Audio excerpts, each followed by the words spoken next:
Buongiorno, Monsignore.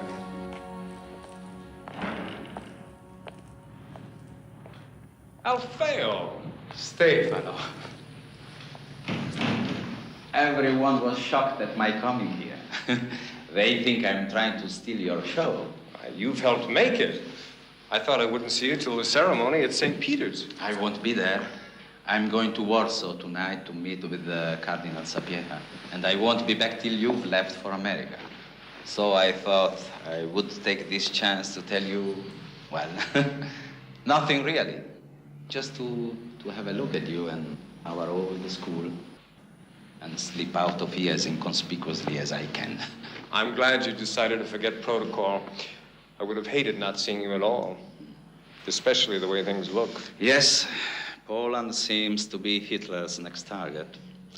Once again, we may have a war to separate us. God bless you, Stefano.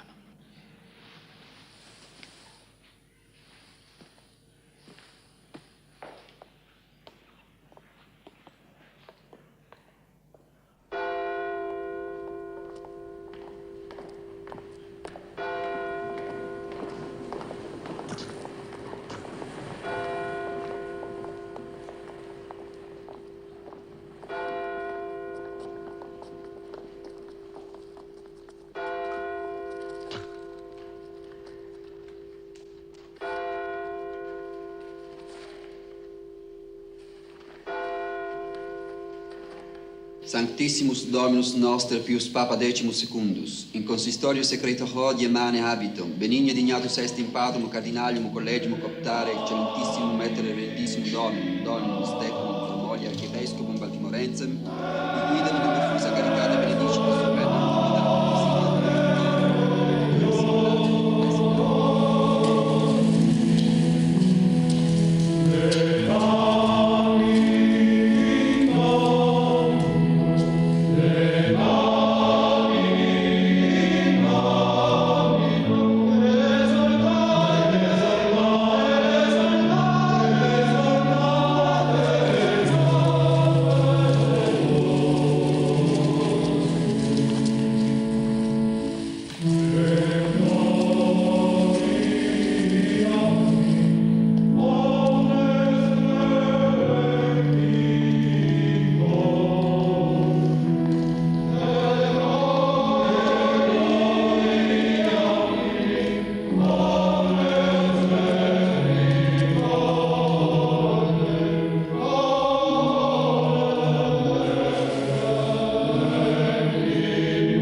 Introibot altare Dei.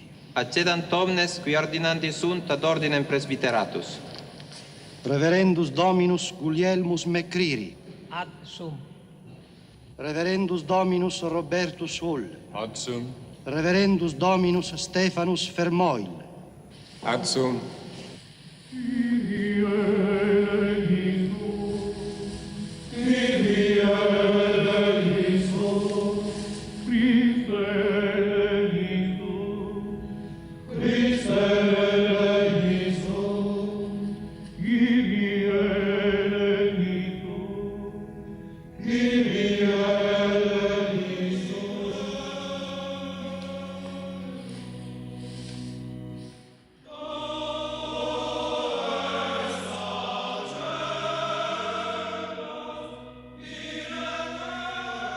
Consecrare et sanctificare digneris, Domine, manus istas per istam untionem et nostram benedictionem. Amen. Ut quecunque benedixerint, benedicantur, et quecunque consecraverint, consecrentur et sanctificentur, in nomine Domini nostri Iesu Christi. Amen.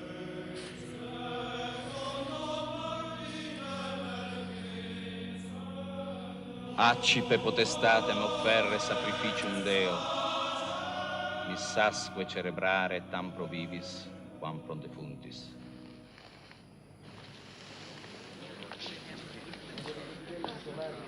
Father Vermont.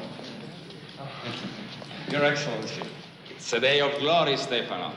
Although I don't like to think how long it may be before we see each other again. I don't know when I'll ever be back in Rome, but perhaps you'll come to Boston someday, or New York. It's possible when this war is over. I'm more likely to travel in my new post at the Vatican than I was as a seminary rector. But you'll come back to Rome. Now, most parish priests in America don't get the chance. You will not be like most parish priests. I've read your new chapters. And as usual, I think they are splendid. But as usual, that hasn't stopped me from writing almost as many pages of notes as there are in the manuscript. You must finish this book, Stefano. I intend to. I just hope wherever I'm sent isn't too far from a decent library. You will manage, even in America.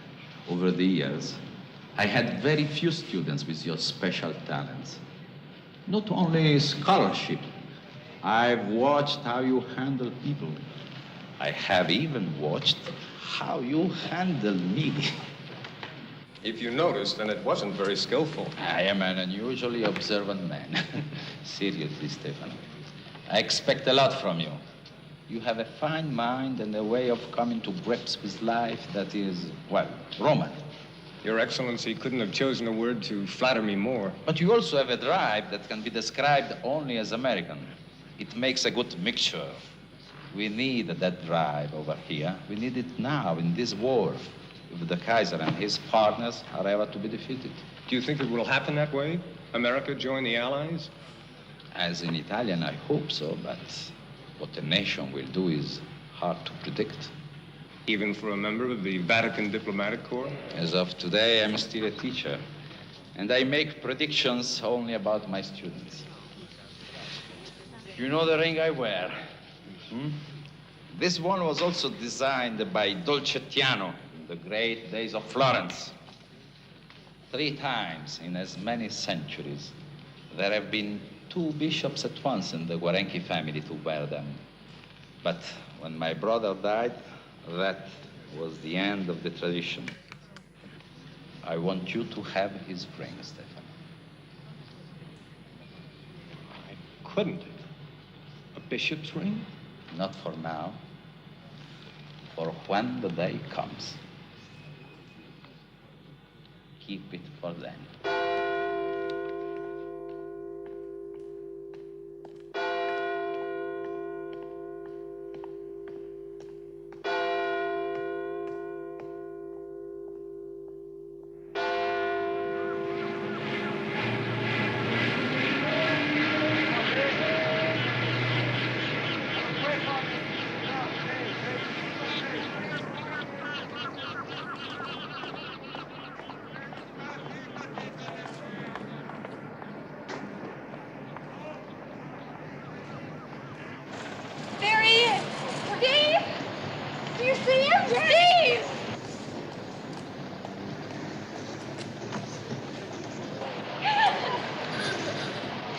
Okay, Father, go ahead.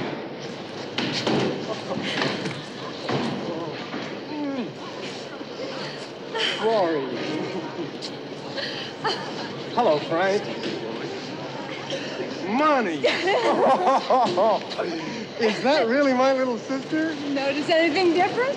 Well, as a priest, I guess I should say no, but then I'm not supposed to tell lies either. Where's Dad?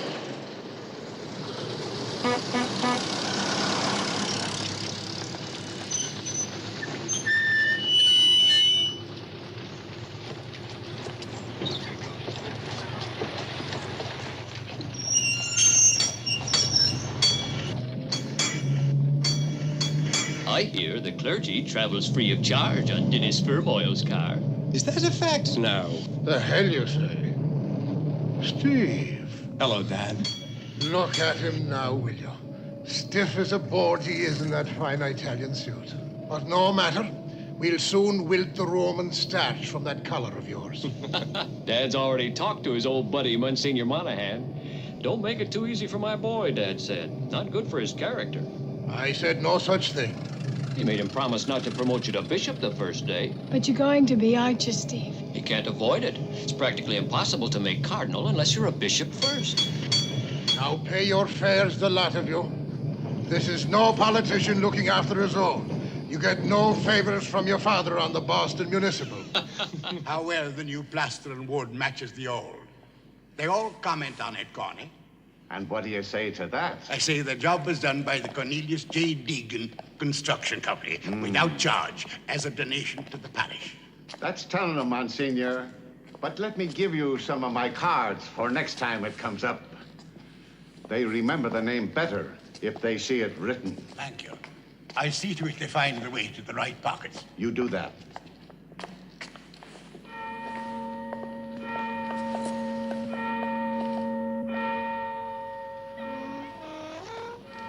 I was forgetting to mention our drive for a new heating system. You mentioned it. You'll be posting a list of the contributors, no doubt. So I have to give what people expect from a papal night. I don't know if you knew, Stephen. I was sent a decoration from the Pope. Knights of Malta. Yes, my father wrote me about it. Oh, did he now? And how's old Din coming along? Busting out of his britches, I dare say, with pride over you. Give him my best, will you? And tell him it's the old days I'm missing yet. Before I was rich enough to become the white-headed boy of this parish.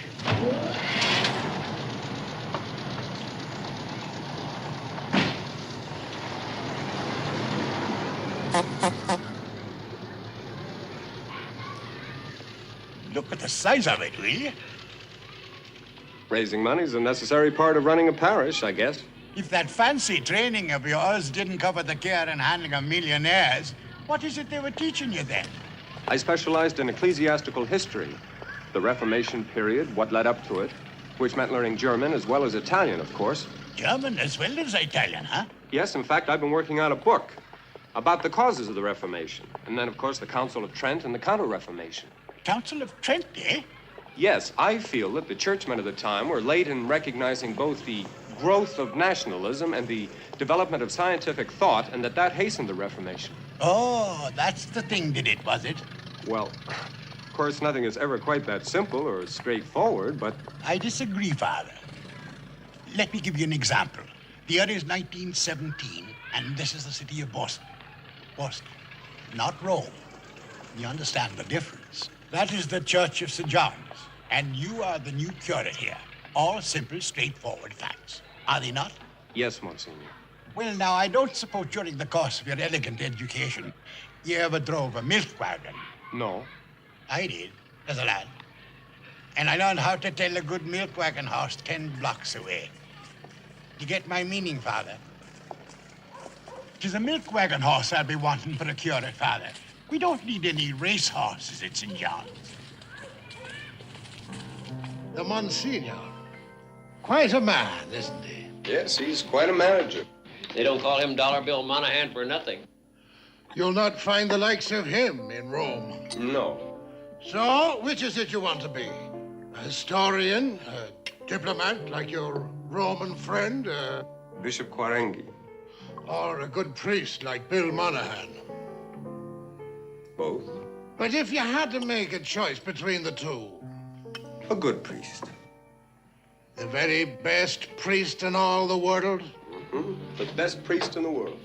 And how do you expect to be that, when already you're committing the sin of pride even to think it? Frank, will you stop that noise? Don't you get enough of that, playing in those Scully Square movie parlors till the Lord knows what hour of the night? Don't worry about me, Dad. I get plenty of sleep during the day. Steve, listen to this. It's a new one. I've studied things Egyptic, those writings weird and cryptic, found on the tombs on hot Sahara's sands. I've read each strange inscription left by each wise Egyptian, and hold the mystic secret in my hands. The Irish were Egyptians long ago. Just read between the lines, and you will know it must have been the Irish who built the pyramids, for no one else could carry up the bricks.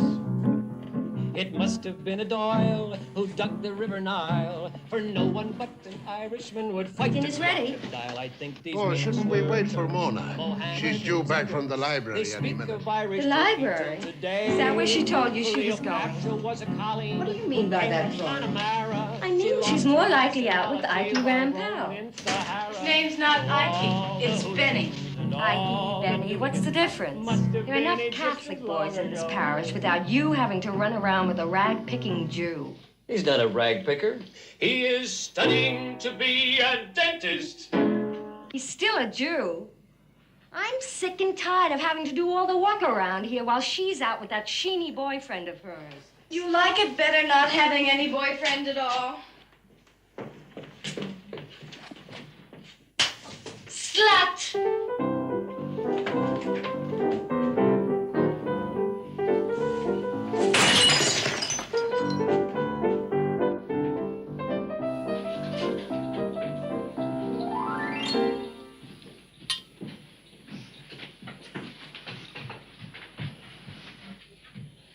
Will you go up to Mona, Steve? You've always had a special way with her. Yes, you talk to Mona, Steve. I'll talk to Florrie.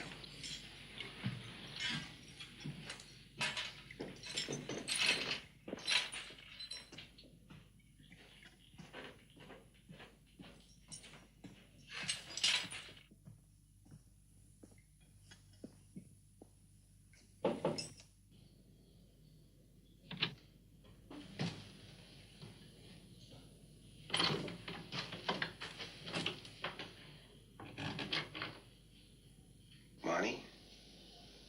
It's me, Steve. Monty. Hey. Put your arms around me.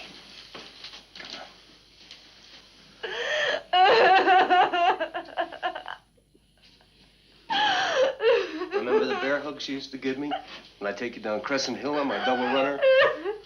Before we'd start, I'd show you how to put your arms around me. And I'd say, oh, no matter what happens, just hang on. And you'd say, I'll hang on, Steve.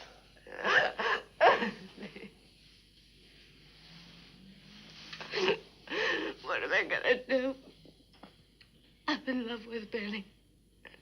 I want to marry him. Has he asked you? Yes. I asked him to wait. He won't wait forever. The difference in faith, it doesn't matter. Only if it matters to you, Steve. Does it matter? I'd like to meet Benny. Would you bring him over to the rectory one of these days?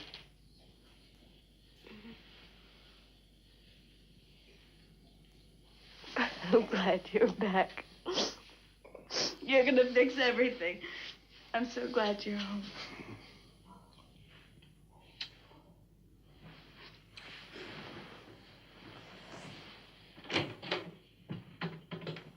Father, I got a bet.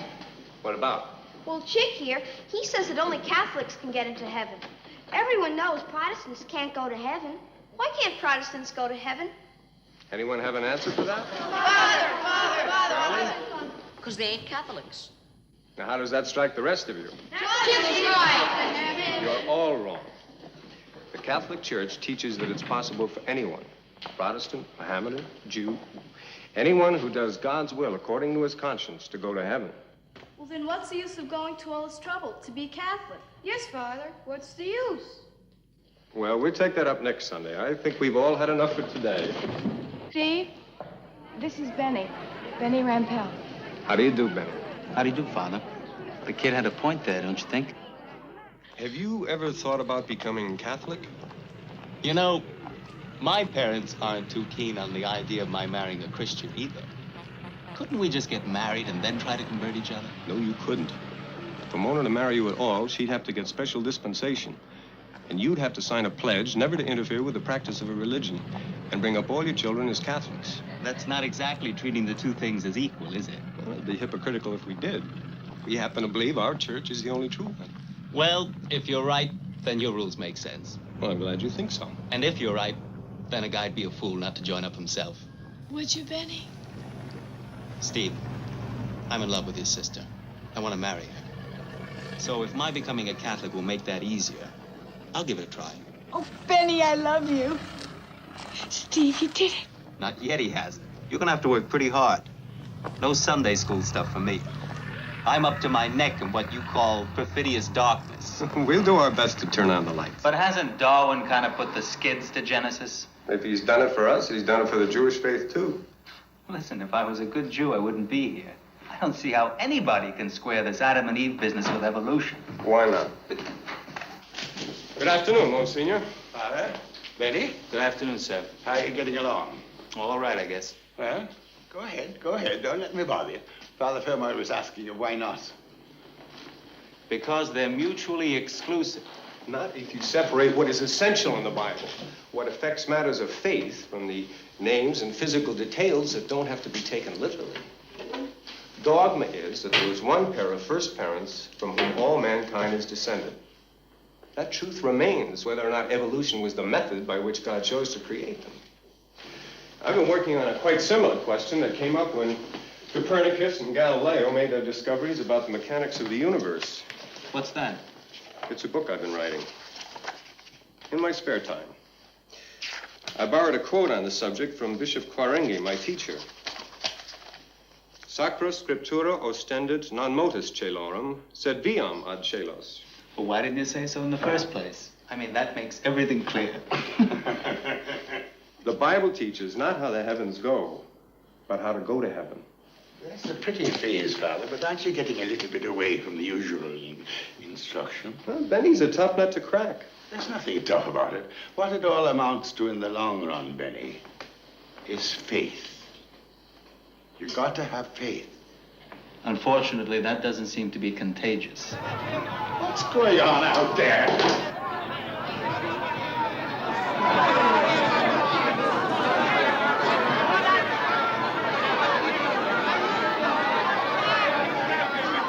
What's happened, Father Lyons? A miracle, it looks like.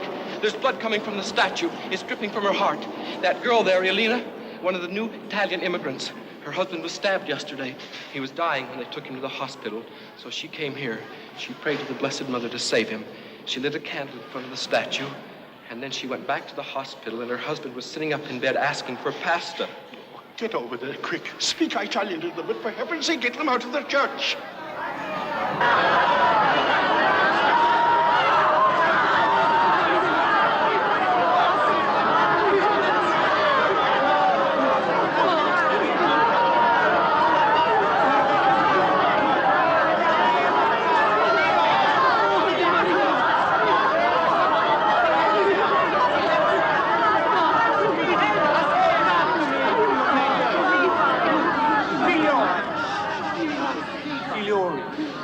Figlioli della regina, miracolosa del cielo, preghiamo.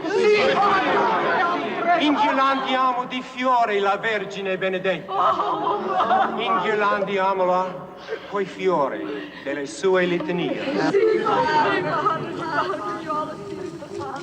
Signore, abbiate di noi pietà.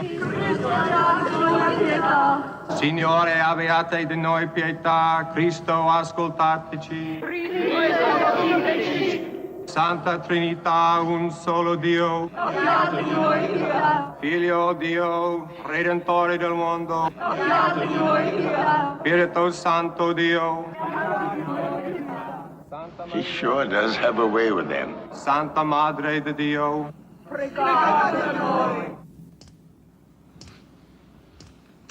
The miracle of the leaking steam pipe, courtesy of the Cornelius J. Deegan Construction Company. And I thought this was a special effort for my conversion. It's gonna be quite a jolt for those people when they find out the truth. Maybe they won't have to. You mean you're not gonna tell them? It's not up to me to tell them. Oh, come on. I report what we found to Monsignor Monahan. He reports it to Cardinal Glennon's office. In the end, it's the Cardinal himself who will decide what to tell them. And what do you suppose that'll be? We'll probably just fix the steam pipe and let the commotion die down. But if you didn't tell them the truth, you'd be committing a fraud. What is the truth? But the steam pipe leaks. That's only a fact, Benny. Like the sun being the center of the solar system. Facts are only small parts of a much larger truth. Faith, huh? faith. People see blood flowing from a statue's heart. They believe God caused it to happen. But he didn't. But he did. God is the first cause of everything. He made that pipe leak. Yeah. Judging from all that rust, he must have been working toward this stunt for quite a while. From all eternity.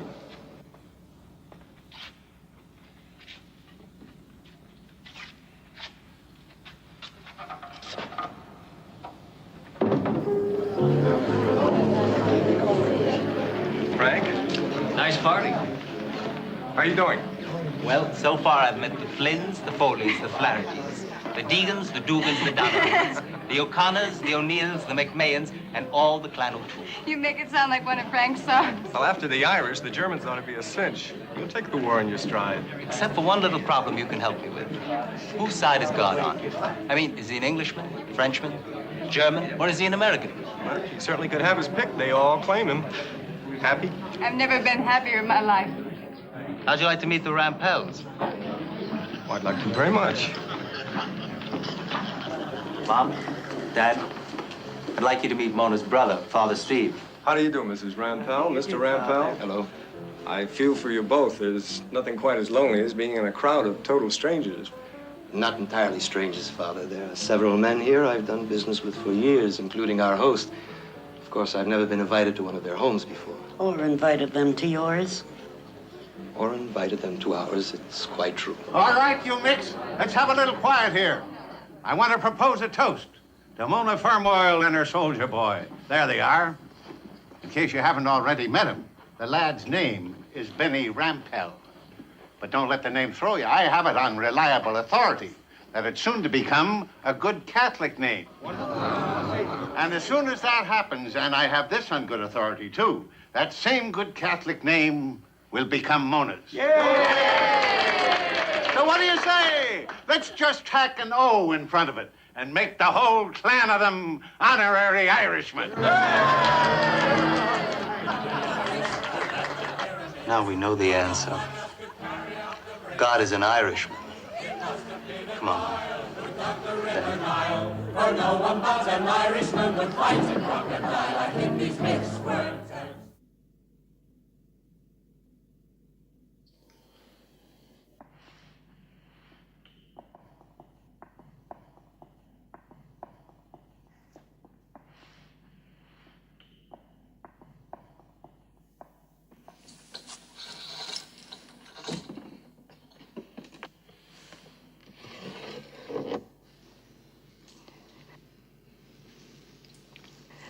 Bless me, Father, for I have sinned. It has been 1 week since my last confession. These are my sins.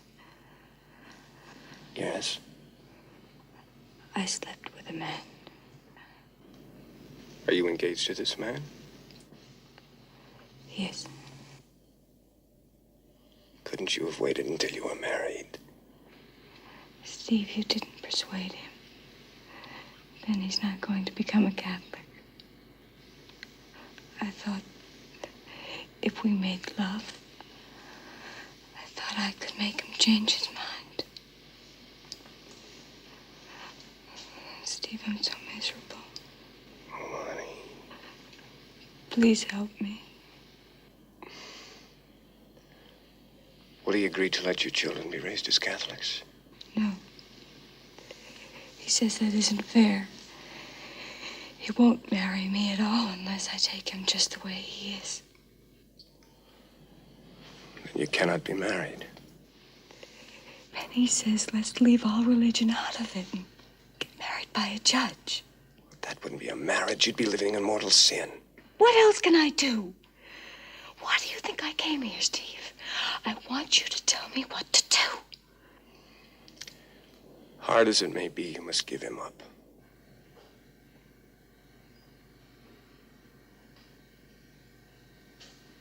Is that all you can say? You must stop these illicit relations immediately. Steve. Father. This is me. And I'm a priest. What you've done is immoral. It's cheap. It wasn't cheap. I'm in love with him. Is that a sin? Unless it's subordinated to a higher love, the love of God. Yes. Steve, You told me to hang on. I'm just trying to hang on. Help me. Please help me. Benny will be going overseas soon. He may be gone for a long time. There's a saying in Italian. L'amore fa passare il tempo fa passare l'amore. Love makes time pass, time makes love pass. For these and all other sins that I have committed, I ask forgiveness. For your penance, say 3 rosaries. Now make a good act of contrition. Oh my God, I am heartily sorry I have offended thee. And a firm resolution to sin no more. I can't do that. You must. I shouldn't have come here. Mona.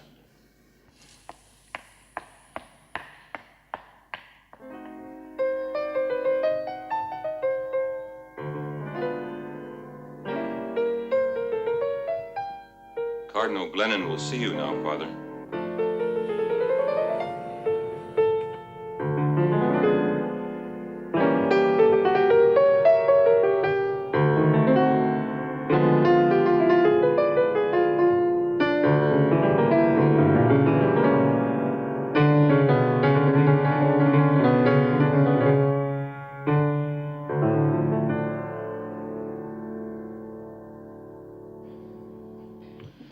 Good afternoon, Father Fermoil. Your Eminence. I take the ring off for Bach. Every day I practice for an hour. My staff encourage me. It may be that they hate music and enjoy hearing what I do to it. Or perhaps they've discovered the more I pound the piano, the less I pound them. They're probably right. Well, I'd hardly call it pounding, Your Eminence. You play very well. The Goldberg variations are a great challenge to the amateur. But wasn't Your Eminence playing the chromatic fantasy? When you compliment me as a musician, I must find out whether you know music. Not that I'm trying to trap you. That isn't my purpose at all. It isn't? No, it's because of my infernal weakness for flattery. You see, Fermoil, I'm incorrigibly vain. Oh, not about my personal charms, but about certain accomplishments that have nothing to do with my function as a priest. Because of this flaw in my nature, I must always be on my guard. Not only for the sake of my soul, but for yours. I've read your book. I'm no historian, but it seems a comprehensive treatment of the subject. Thank you. Why did you send it to me? Because Bishop Quarenghi liked it very much, and he felt that... Quarenghi? At the Vatican? Yes. He felt the next step, of course, would be to get your imprimatur to publish it. Quarenghi read your book? Yes. In fact, he helped me with a great deal of it. You were close friends with this Bishop Quarenghi? He was my teacher. I admire him very much. He's in the office of the Secretary of State, if I'm not mistaken.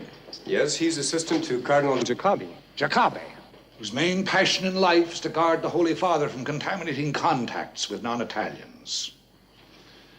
Cardinal Jacobi would have good reason to like your book.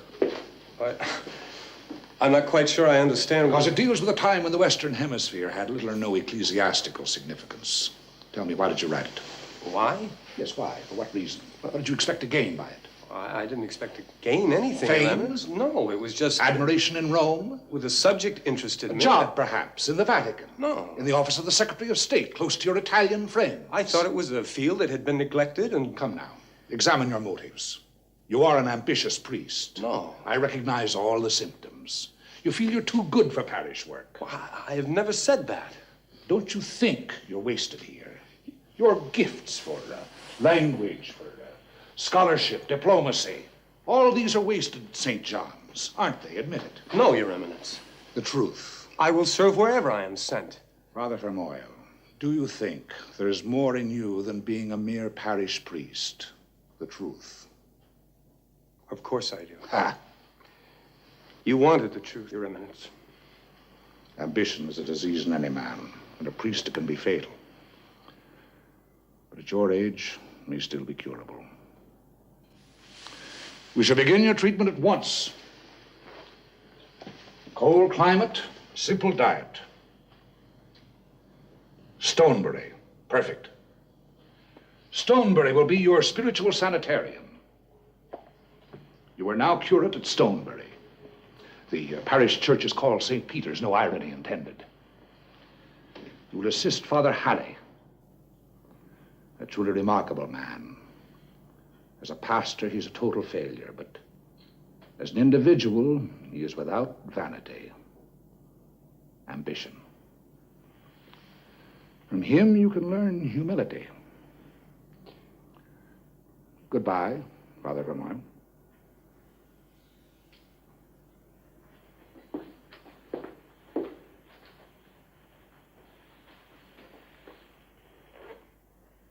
Over there, send the word, over there. Send the yanks on Steve! Where have you been? Where's Dad and the rest? I tried to get you before you left St. John. What's wrong? Have you seen Mona? No. Any message from her? No. She's gone. She didn't come home last night. We don't know where she is. Aboard. With Benny? Oh, his regiment went overseas yesterday. Let me know the minute you hear anything. Send me a wire at Stonebury. Call me. Tell Mom and Dad not to worry.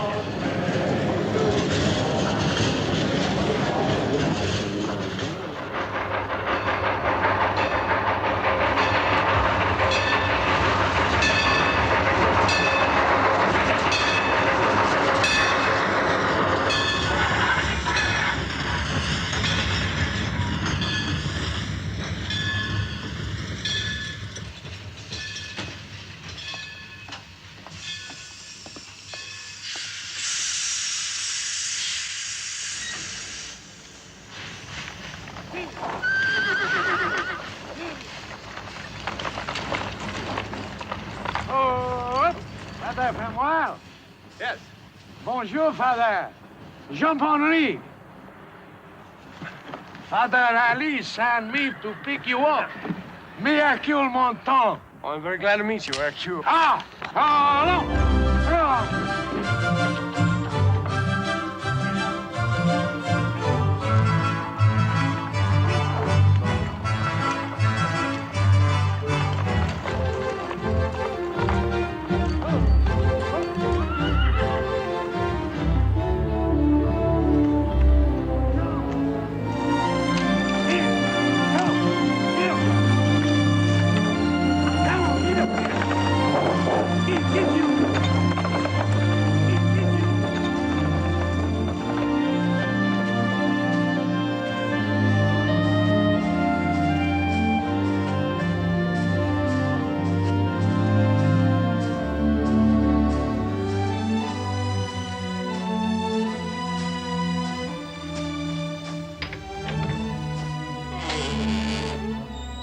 Father Halley?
Father Vermoyle.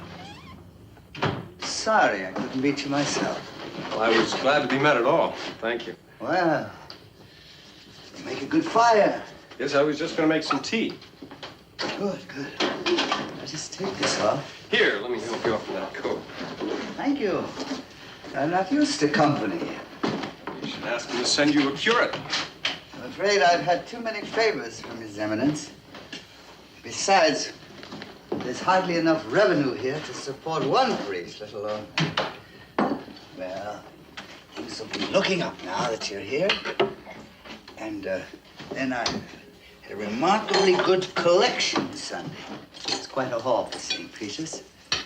$1.85. So tomorrow we'll buy some coffee to celebrate your arrival with the festivities.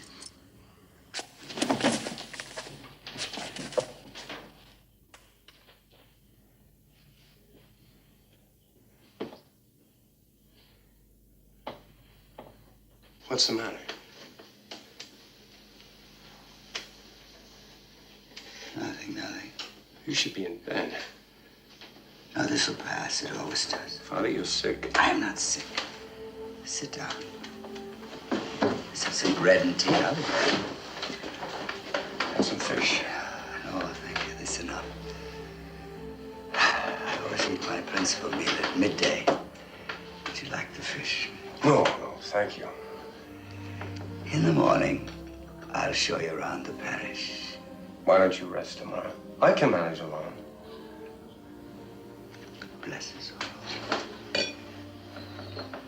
And these thy gifts which we are about to receive from thy bounty.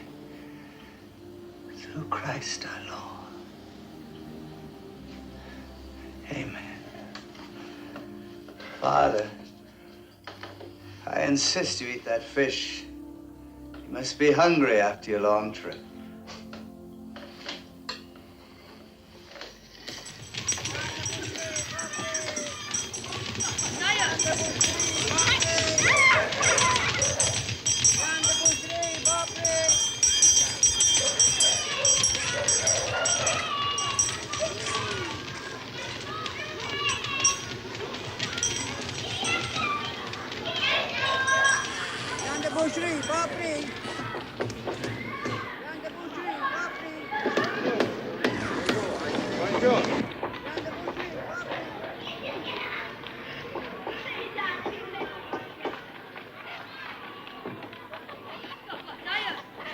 Fais-moi.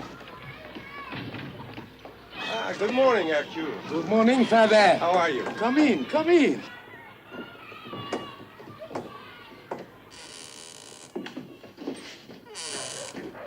My daughter, Lalage. Hello, Father. Hello, Lalage. Welcome to L'Enclume. Thank you. How is Father Harley? Not too well, I'm afraid. I'm glad they sent someone to help him.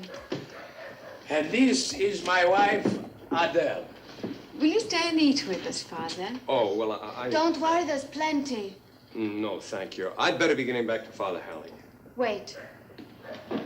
Father Harley needs a hot meal.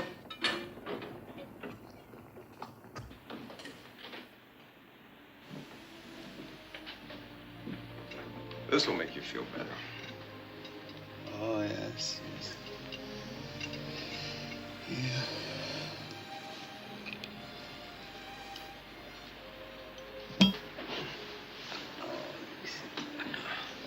How long have you had these spells? For a long time? What does the doctor say? Well, You've seen a doctor, haven't you? Yes, no. He couldn't diagnose it. He said I'd have to go to the hospital for a week for a series of tests. And? We can't afford it. Well, the diocese can afford it. No. Now, you mustn't ask him. But you're sick. His Eminence mustn't know. He mustn't know that I'm sick. Cardinal Glennon? Why not? Well, you see, he gave me my first parish, St. Anselm's in Stowe. It was a small church with a big mortgage. And I couldn't lift it. And he sent me to Needham. It was a prosperous parish. There was money in the bank. And I ran Needham into debt. His Eminence warned me. Then he sent me to Malden, Ipsfield. Always someplace lower in his favor. There's no more favor left now. And he's disappointed in me. He mustn't know that I've failed again. Father Femoil, your brother telephoned the store to come to Boston as quickly as you can.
What do you guys want? Want to talk to our sister. Well, it sure don't look like she wants to talk to you. Mona, please. What do you want? I want you to come home. Why? You're breaking their hearts, Mona. Please come home. All right. I'll come home. You don't think Mom will mind if I bring Ramon home with me, do you? He spends a lot of his time in jail, and he hasn't really learned to read yet, but you can tell her he's a Catholic. Of course, he's a spick, Monty, but... listen to me. Benny won't be gone forever.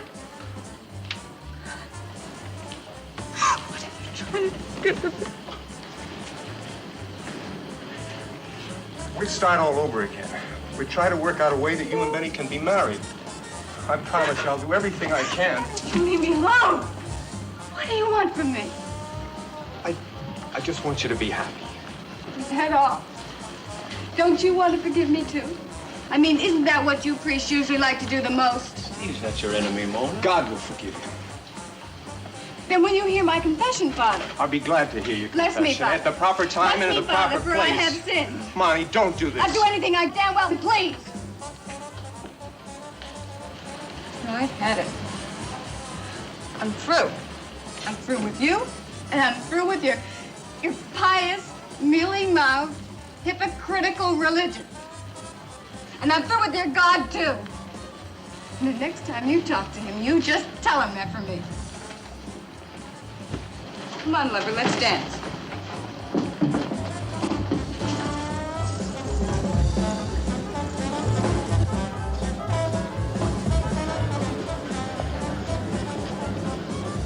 That's not your fault. Oh, yes, it is.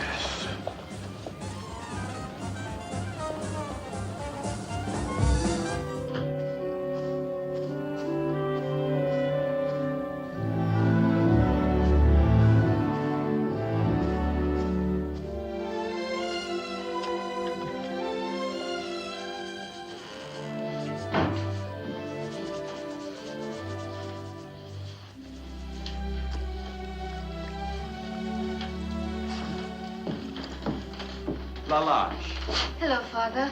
did you do all this? You said look after Father Holly while you were gone. So I did. The doctor's with him now. What doctor? Dr. Carter. I got him to come up from Lichberg. I work in his office sometimes.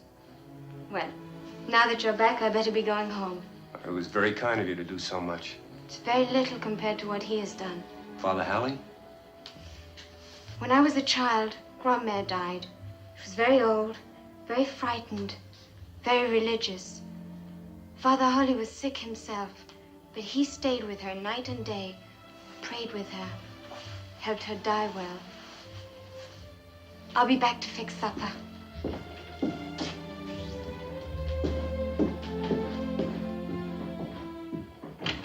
Doctor?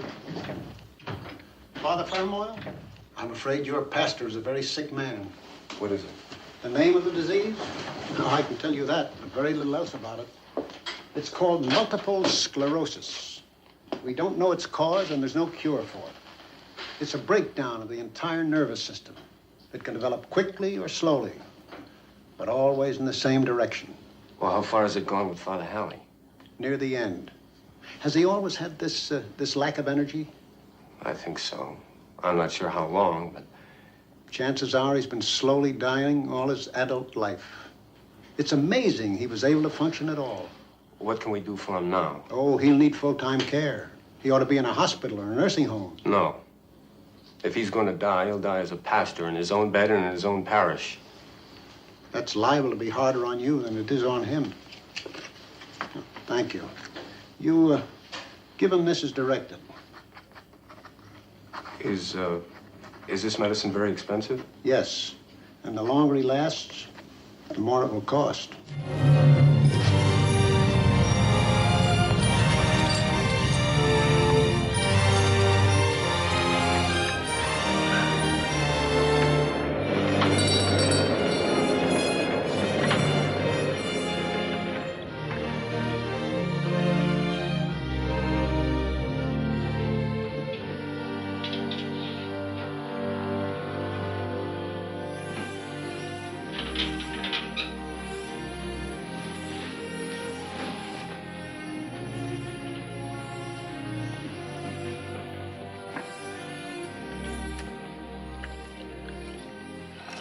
Never agreeable to watch someone go. Forgive me for the long time I take.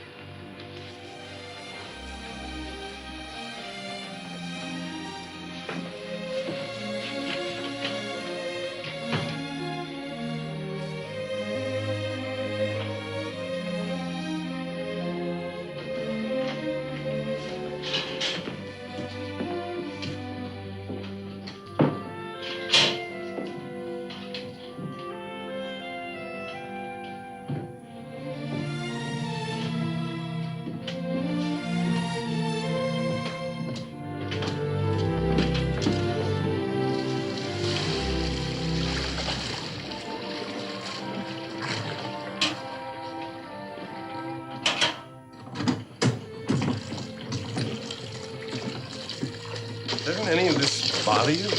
No, it's only nature. It's strange. What is strange? For a girl who's young, attractive, to spend her days, her nights like this. But you are a priest. You must understand what it is to want to be of use. You see, I have my vocation too. I have been accepted by the Geraldines. The Geraldines? The nursing sisterhood. Yes, I know. They take care of the incurable. The incurable and the dying. And that's the life you want? That is the life I was born for.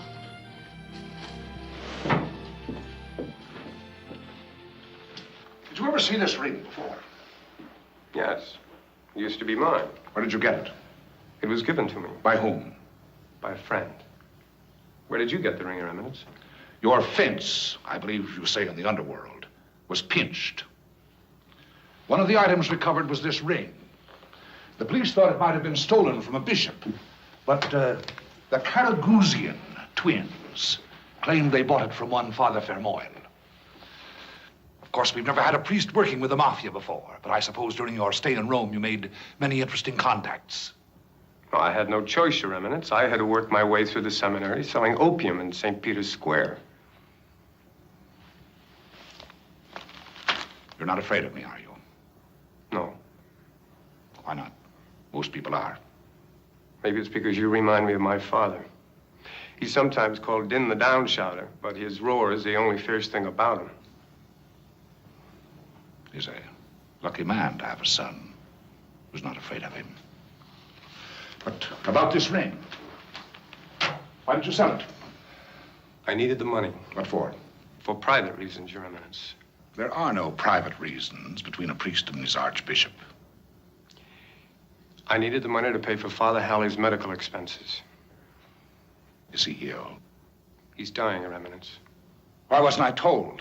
He didn't want you to know.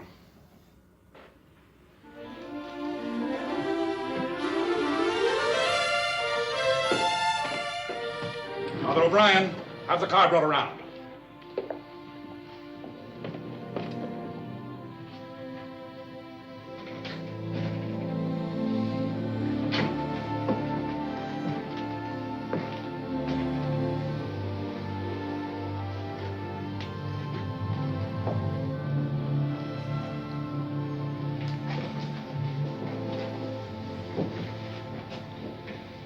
Ned? Your Eminence. Larry. How are you, Larry? Giving everybody a bad time as usual. You know me, Ned.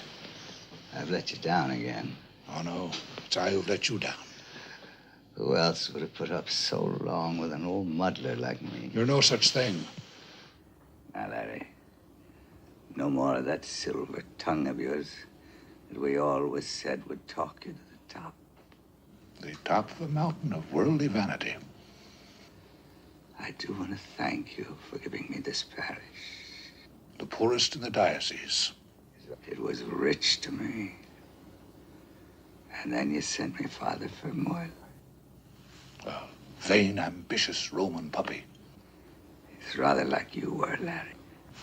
That's a mortal blow. No, I mean in his goodness. Would you let him take my place here? He'll make a good pastor, I know. People love him already. Grand idea. Thank you, Ned. Larry. Yes. Would you do me one last favor? Anything? Would you give me extreme unction? I'd consider it a great honor, Ned.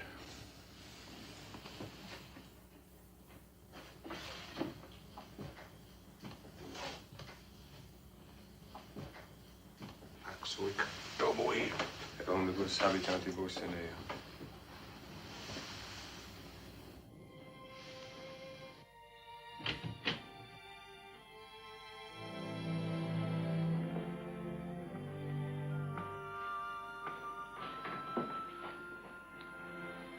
It'll be over soon, I hope. We'll have the job of shutting down the church. Send all the records to the dean at Haverhill. But, Your Eminence. I've kept the church open only for his sake. But you told him that you were going to... I thanked him for his idea. I happen to have another one for you. But these people need a church. The priest will come Sundays to say Mass. Everything else will be done through Haverhill. Once a week isn't enough. You must learn that when I've made up my mind, I don't like interminable discussion. Otherwise, you'll be no use to me as my secretary.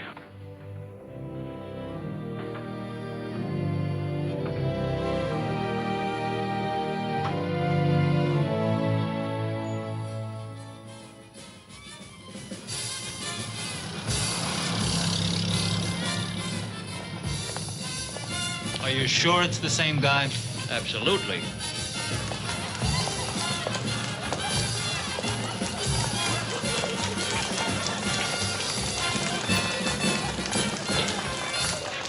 And now we proudly present Bobby and his adorer, Bells. Welcome, welcome, welcome home from the land across the Welcome to the USA. How clearly I remember the 11th of November. It seems like only yesterday to me. The armistice was signed, so I had to leave behind all the girls I parleyvooed with in Paris. I picked a lot of peaches over there. Now Wilson's making speeches over there. As for me, I'm qualified to say that they haven't got the girls in the USA that they have in Paris, France. No, they haven't got the girls even on Broadway who can dance the way they dance. I never will forget what I saw. Never would have met them if there hadn't been a war. 'Cause they haven't got the girlies in the USA that they have in Paris. Mad old Paris, bad old Paris, France.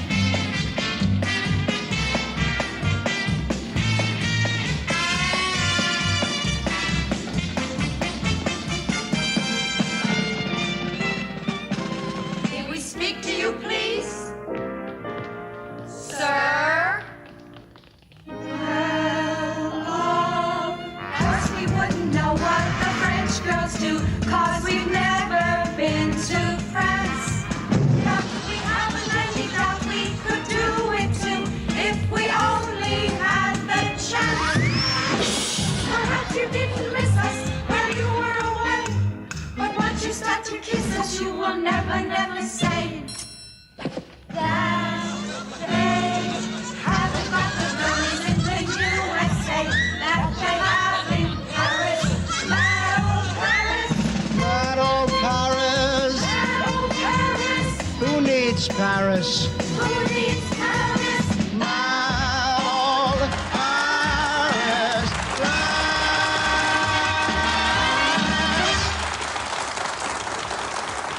Now, ladies and gentlemen, I take great pleasure in presenting that suave tiger of the tango, Raymond Congado and his partner.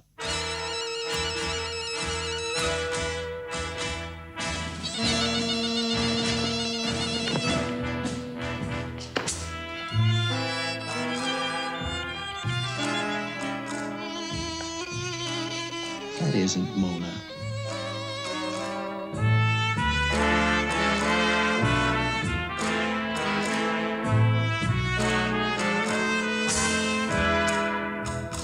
Let's go.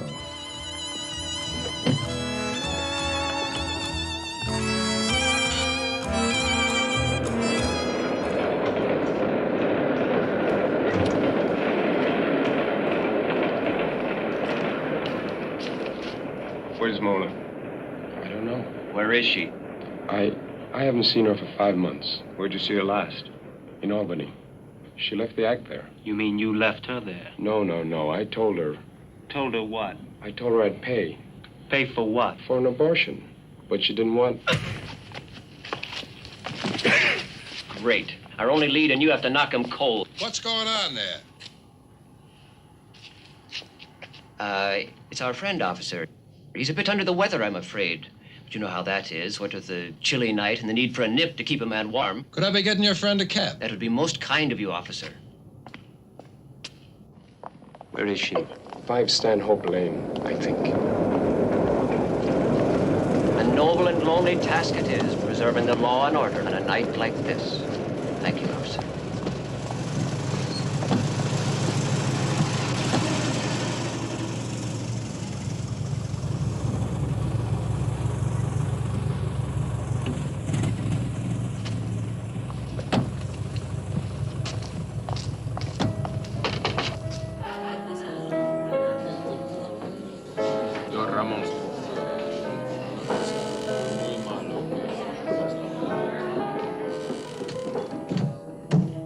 ¿Qué quieres? ¿Dónde está Mona? Segundo piso atrás. ¿Quiénes son tus amigos? Second floor in the back.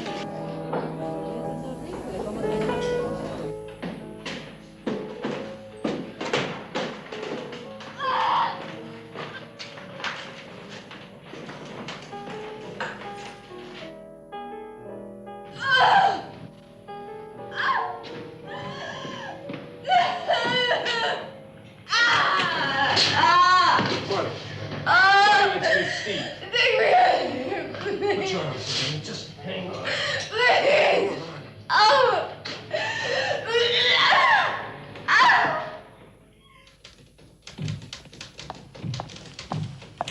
I'm Dr. Parks.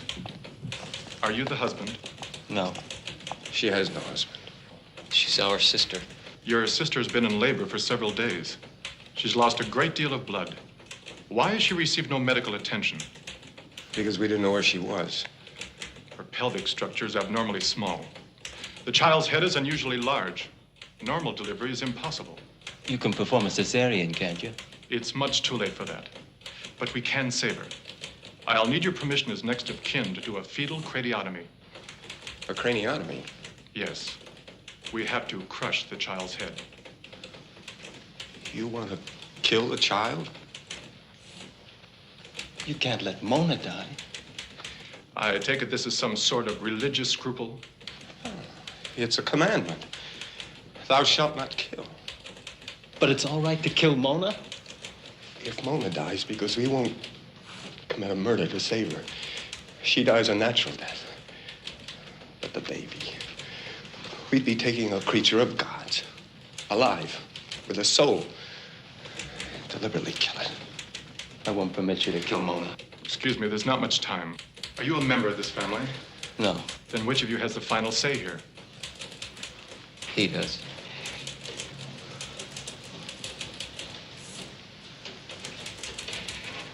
I can't give you my permission to commit murder. Can I see her? Have to be quick about it, unless you want to lose both of them.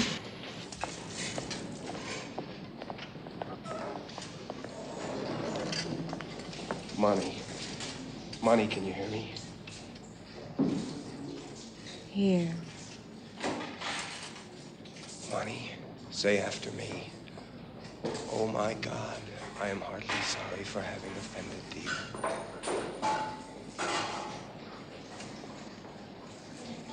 Oh.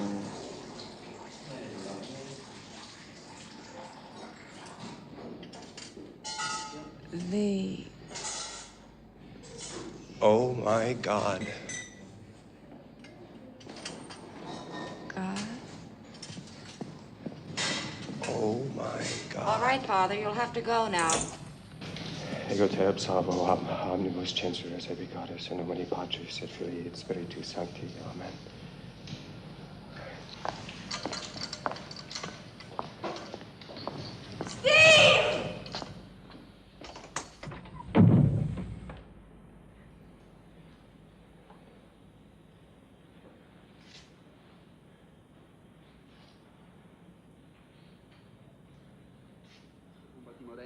Cui quidem dum effusa caritate benedicit superna lumina ac presidia Deo implorat. Ut ipsi collata dignitas in actum laborum et meritorum pro santissima religionis causa abunde cedat. Ex edibus Vaticanis dia 18 aprilis anno 1939. Aloysius Cardinalis Maglione sanctitatis sue a secretis statum.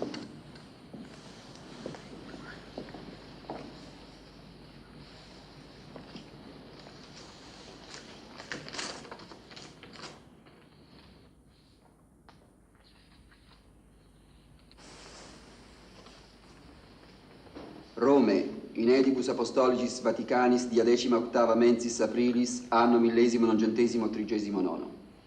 Pius Decimus secundus, Pontifex Maximus, creavit ac renunciavit Sancte Romane Ecclesiae, Cardinalem Presbyterum Excellentissimum et Reverendissimum Dominum, Stephanum per moglie, Archiepiscopum Regina, happy birthday to you. Happy birthday, what a big girl. Blow out the candles.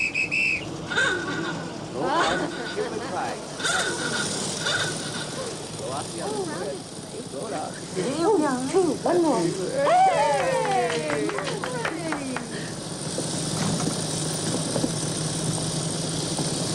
Get in, get in.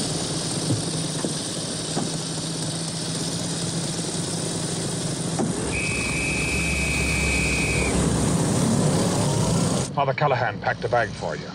Whatever he forgot, you can buy in Rome. Rome? Yes, the Pope died this morning.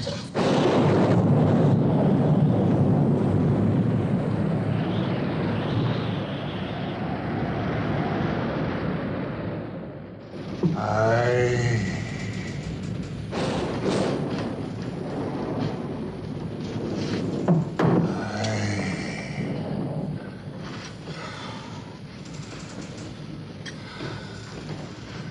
does the captain say? We've lost 3 days. If it clears tomorrow, we can make up 1. You'll have to do better than that. It's the only thing that's keeping me alive. The thought of being there in time to vote for a new pope. To go through what I'm going through now. And be too late again.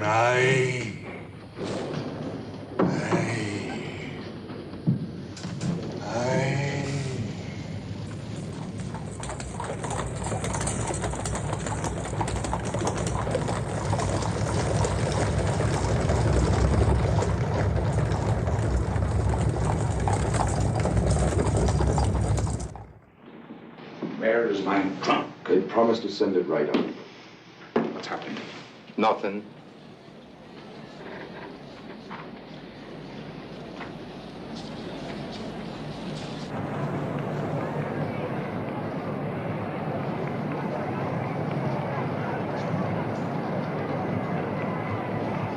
There should be smoke soon, white or dark. This ballot has taken a long time. Maybe it'll be dark. Maybe there's still no majority. Would you prefer that, Father Fermoy? What difference does one more ballot make if there's a deadlock? The American Church has a right to participate.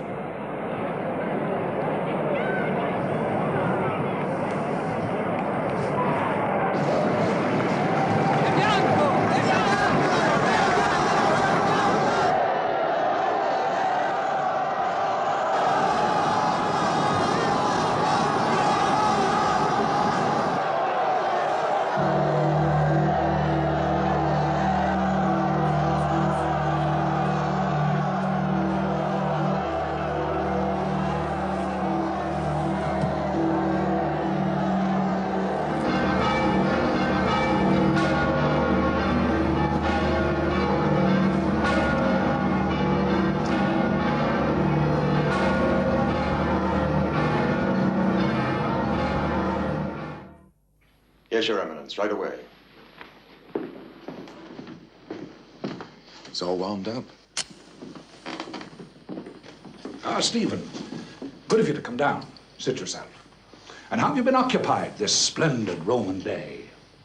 Your private audience must have gone very well. What's he like, the new pope? Amazing. The way he takes it all in his stride. A man who was made cardinal only 8 months ago. I brought up a point of procedure for the next conclave. The procedure for what happens when he dies? That must have been a bit delicate. He seemed quite detached about it.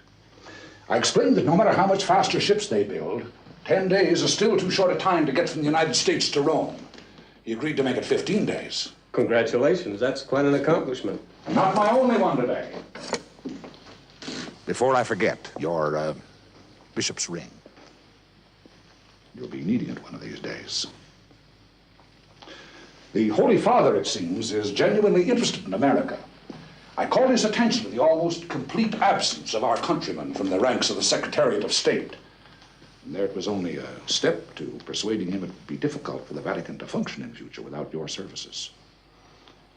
You'll be a domestic prelate, Monsignor Fermoil, entitled to wear the violet cassock and manteletta. Now, Stephen, what's the matter? It isn't an easy thing to explain. What isn't? Speak up, man. I can't accept a post at the Vatican. Can't accept? It's not a matter of choice. In this case, it is. I have to leave the priesthood. But that's impossible. It doesn't make sense. You can't just suddenly decide. It isn't sudden, Your Eminence. I've been working up to this for years. I'm only telling you now because... What a masterpiece of timing. An hour ago, at the Pope's request, I was listing your virtues to Cardinal Jacobi. What a story he'll make of this with his anti-American prejudice. You set the whole hemisphere back a decade. I'm deeply sorry for any embarrassment this may cause, Your Eminence, but I hardly think that... I don't want to hear what you think, now or ever. Go. Do you hear me? Go. Our conversation is over. You're dismissed. Go.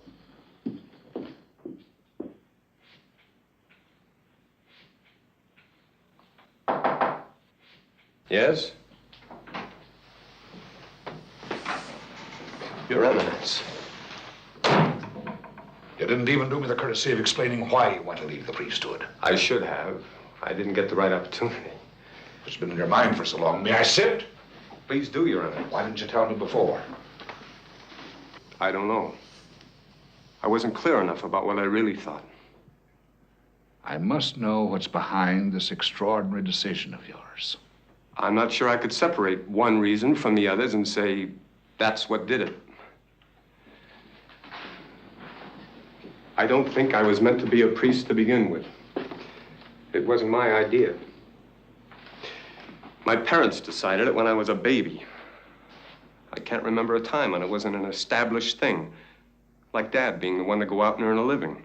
Mom staying home to take care of the house and kids. Nobody ever questioned it. I never questioned it. $1 a week was put aside for my education. $1 a week out of a motorman's pay. By the time I was in 7th grade, my brother was calling me the Cardinal. This morning, I'd have said he had the makings of a prophet. The only doubt I had, I wasn't sure I had the strength to be a good priest. To deny myself what had to be denied. To live without the softness of a woman. On the other side, there was the scholastic part. I liked my courses. I was good at them. As long as it was all theory and no practice, I felt I was where I belonged.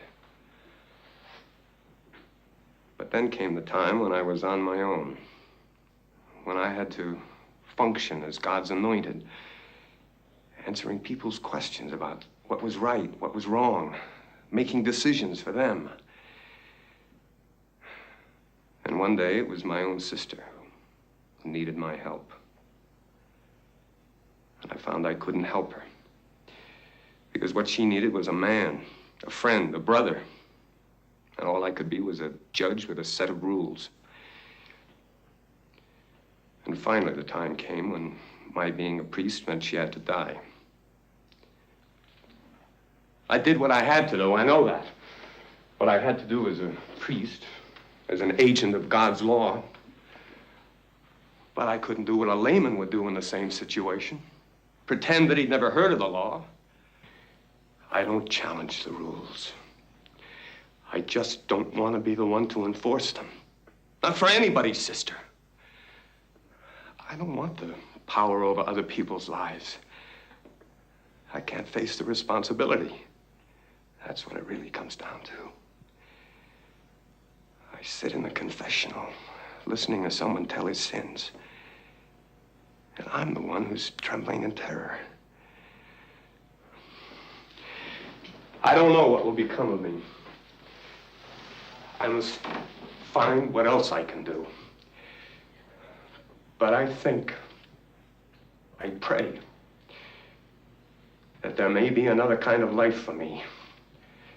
A life I was meant for. That will let me sleep nights.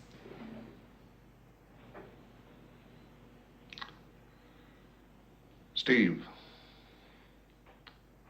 I'm going to ask you to do something for me. Because I think you're wrong about yourself.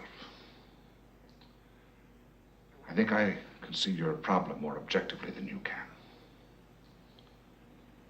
Regardless of how it came about, you were meant to be a priest. I'm going to ask you to postpone the decision. It's something I can do as your bishop. It's seldom done, but I can grant you leave of absence from the active priesthood. I'll tell Jacobi it's for reasons of health. And it is. The health of your soul. Priesthood isn't something you can put on and take off like the cassock you wear. It's part of you. Think about it, Steve. Take a year, take 2 years. If at the end of that time you're still of the same mind, I'll do all in my power to get you a dispensation from your vows. But should you wish to remain a priest, I'm sure the Holy Father can be persuaded to keep the position open for you here. will you do this much, Steve? For me and for yourself.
Because of the holiday, we won't be meeting again for 2 weeks. Before our next class, I would like you to prepare a conversation in English about a trip in an automobile from Vienna to Salzburg. Until then, auf Wiedersehen.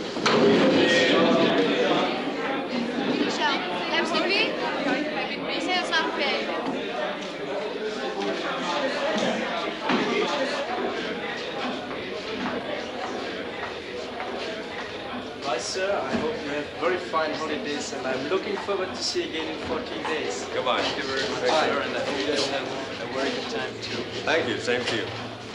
Yes, Miss Ladermore? Nothing. Have a nice holiday. Thank you.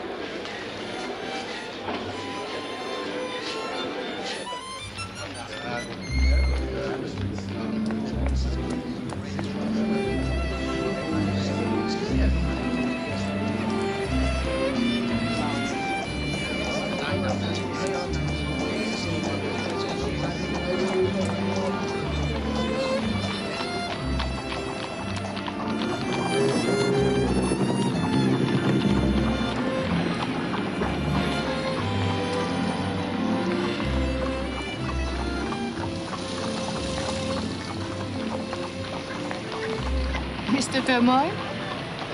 Do you mind if I walk with you? No, not at all. We go the same way.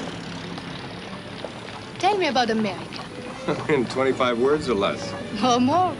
I've got all afternoon and evening if you need it. I want to be prepared. Prepared for what? My dream is to go to America someday, where people think about the future instead of always the past.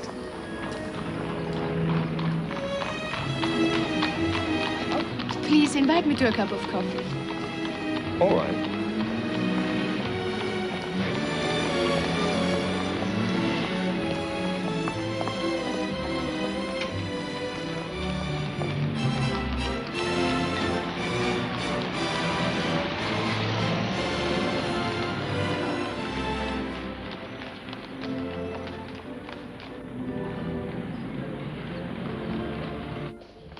Where would you like to go in America? First to New York, of course. Then I haven't made up my mind yet. Where do you think I should go? Well, Where are you from? Boston. Boston. That's in Massachusetts. Massachusetts. Massachusetts. Tell me about Boston. All of a sudden, I don't know what to say.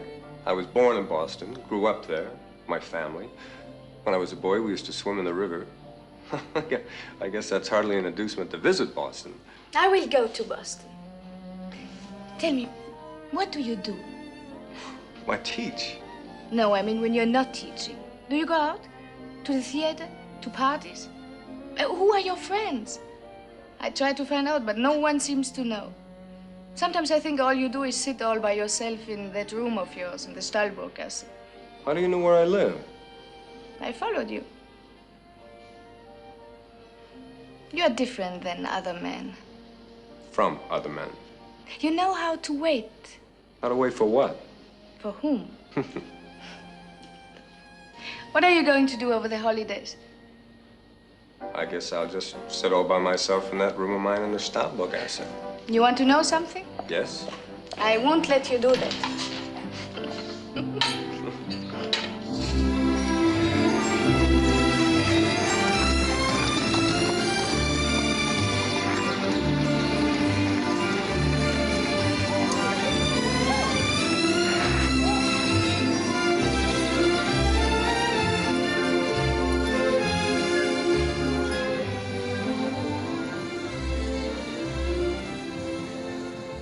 Before the war, there was no choice for a girl, only to be married. Now there are not enough men. Families have lost their money. Most of my friends have jobs or try to find them. So people think I'm lucky to have a rich young man who wants to marry me. Do you? Think you're lucky? I'm not sure. For me to work at a job, that is not to be a woman. I think there's one thing I could do well. One thing I was born for. To love a man. To love him so much that my whole life is to make him happy. If that's true, then I should think... When it is my whole life, it is important I find the right man. All I do is talk about myself. And about Vienna.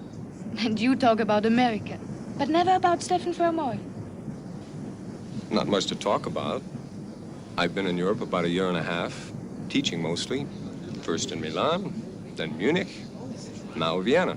I just go wherever the international language school sends me. But what did you do before? I mean, in Boston, what did you do there? Why did you come to Europe? Aren't we supposed to get off here?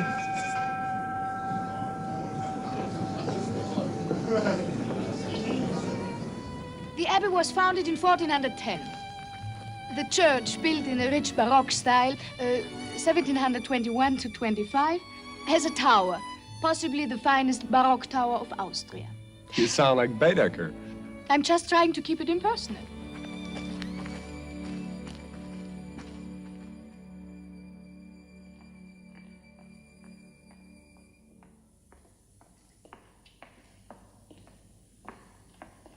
The chief attractions of the interior are the stucco reliefs on the ceiling, the altar paintings by Schmidt of Krems, the pulpit richly carved by his father, Johann Schmidt, and the choir stalls... Yes, I know all about it.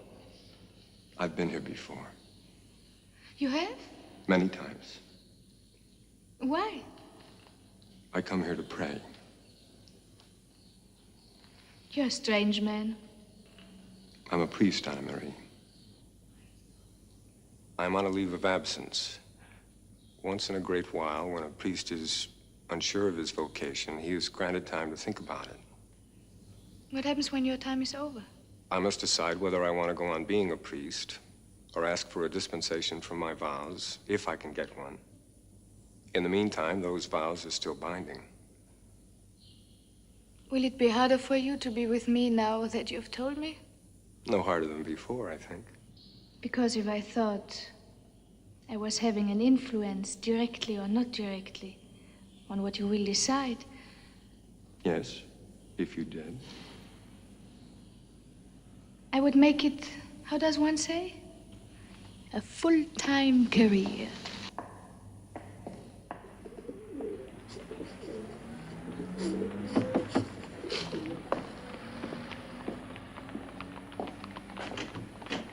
Anna Marie. There will be no arguments about tonight. You have to see a Viennese ball, and this is the last one of the season. I rented everything you need. Look. Tails. Evening shirt. White tie. West. Vest. West. And, cape. And, Manschettenknöpfe. How you call that?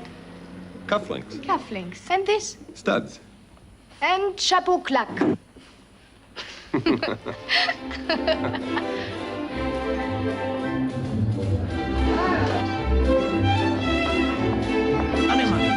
Guten Abend, Kurt. Guten Abend. Du siehst ja bezaubernd aus heute Abend. Danke. Ich möchte dir Herrn Stephen Fermoy vorstellen. Stephen, das ist Kurt von Hartmann. Von Hartmann? Mr. Fermoy, how do you do? You're American, aren't you? Yes. Then you're used to lending your treasure to impoverished Europe. May I have the stands, please? Anne-Marie? Excuse me.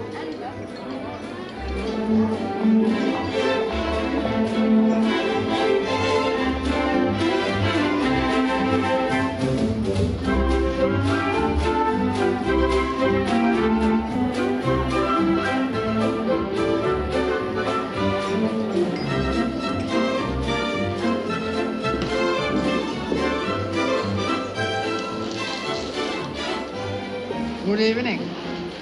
Good evening. I heard you say you were from America. Is it really true one is not allowed to drink even beer and wine? Are they insane to make this prohibition? The people who voted for it obviously think that any means is justified to eliminate the evils of drunkenness. Excuse me.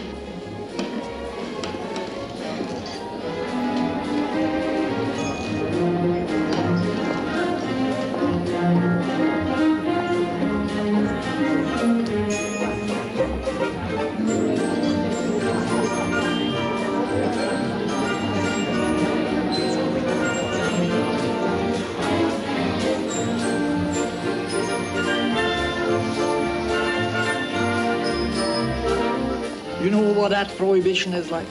It's like they want to eliminate the evils of rape, and so they pass a law against making love. Can you imagine a life without making love?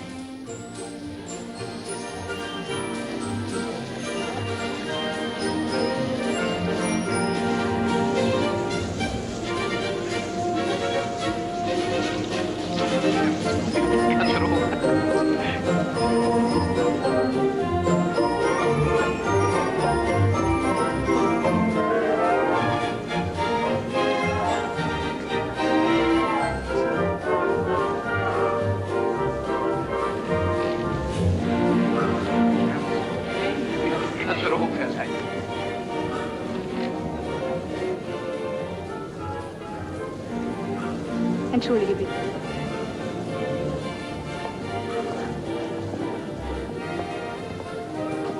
I'm sorry, Stefan, For what? for leaving you alone. At a ball, you should dance. But you can.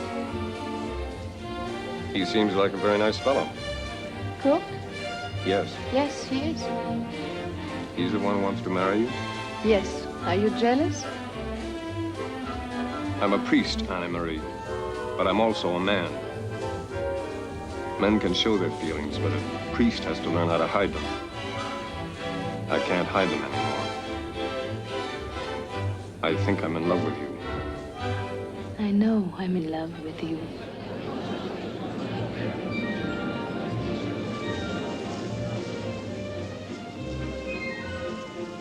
I cannot ask you to kiss me while you're still married to the church.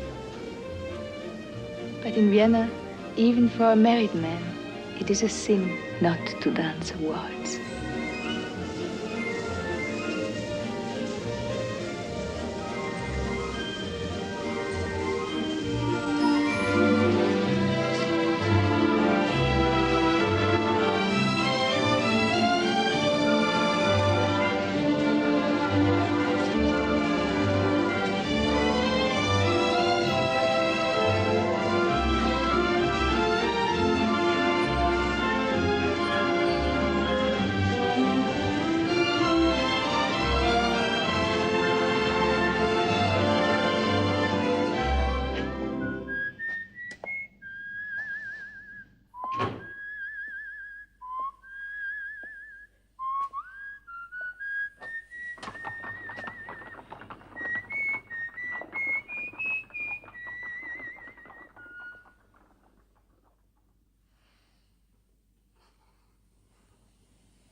you answer this letter from Philadelphia, tell them there will be no private audiences for at least 6 weeks. Welcome to Vatican City, Father Gillis. Monsignor Fermor? Your letter to the Holy Father was passed on to me as a consultant on American affairs. He'll see me? The Holy Father will really see me? I'm afraid I couldn't arrange that. But I've arranged for you to tell your story to Cardinal Jacobi. That's the next best thing to a private audience with the Pope. I didn't know if I'd hear back at all. Since I mailed my letter the day I got to Rome, I've just been waiting around to get called to the phone. Should we go along?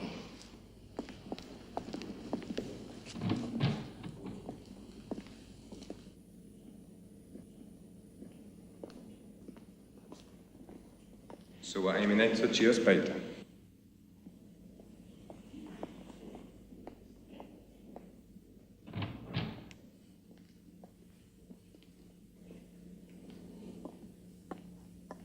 Fermor, come in, come in. So this is the American priest you told us about. I'll come back when you're finished. Oh, no, stay. It will not take long, will it? Monsignor Fermoil and Cardinal Guarenghi are old friends. You find yourself in the nest of diplomats, Father. That means that if any one of us says exactly what he's thinking, it's a slip of the tongue. Sit down. Please, tell us what we can do for you.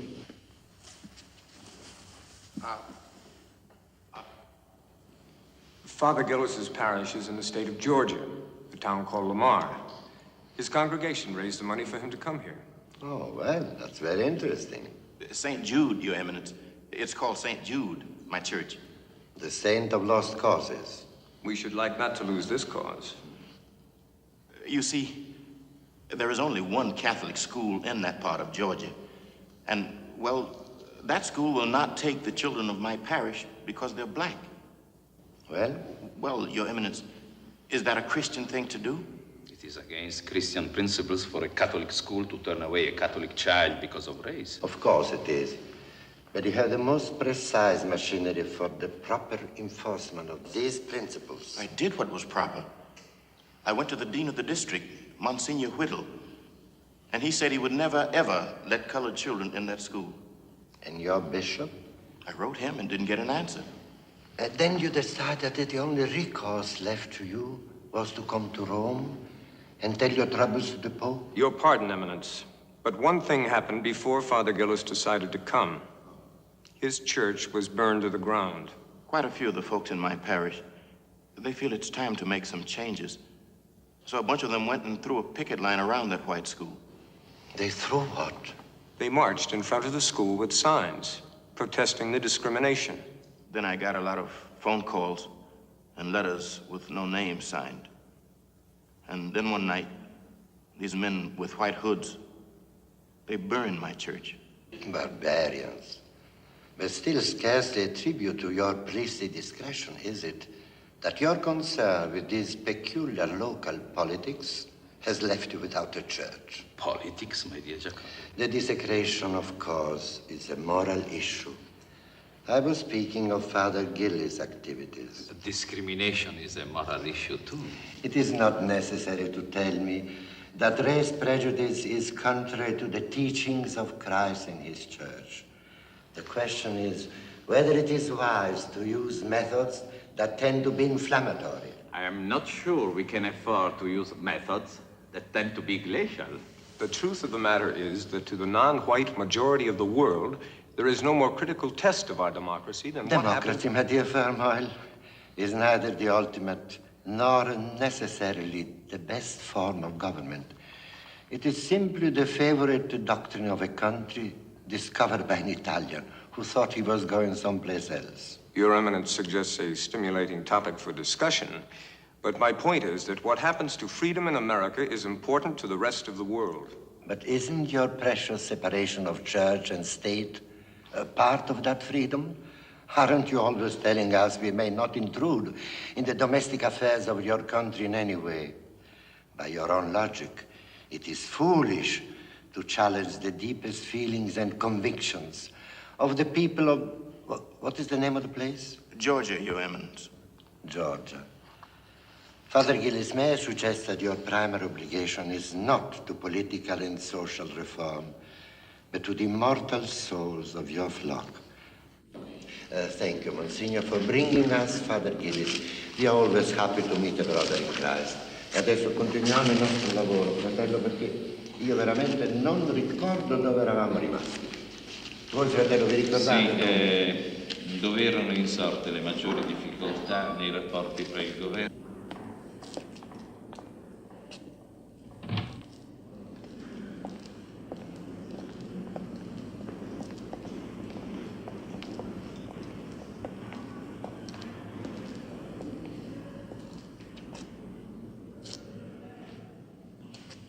Is that it?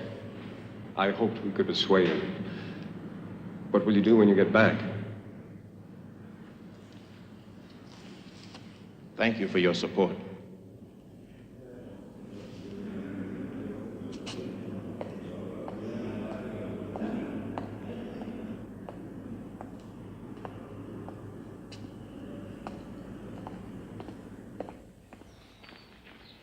I must go there, Alfeo.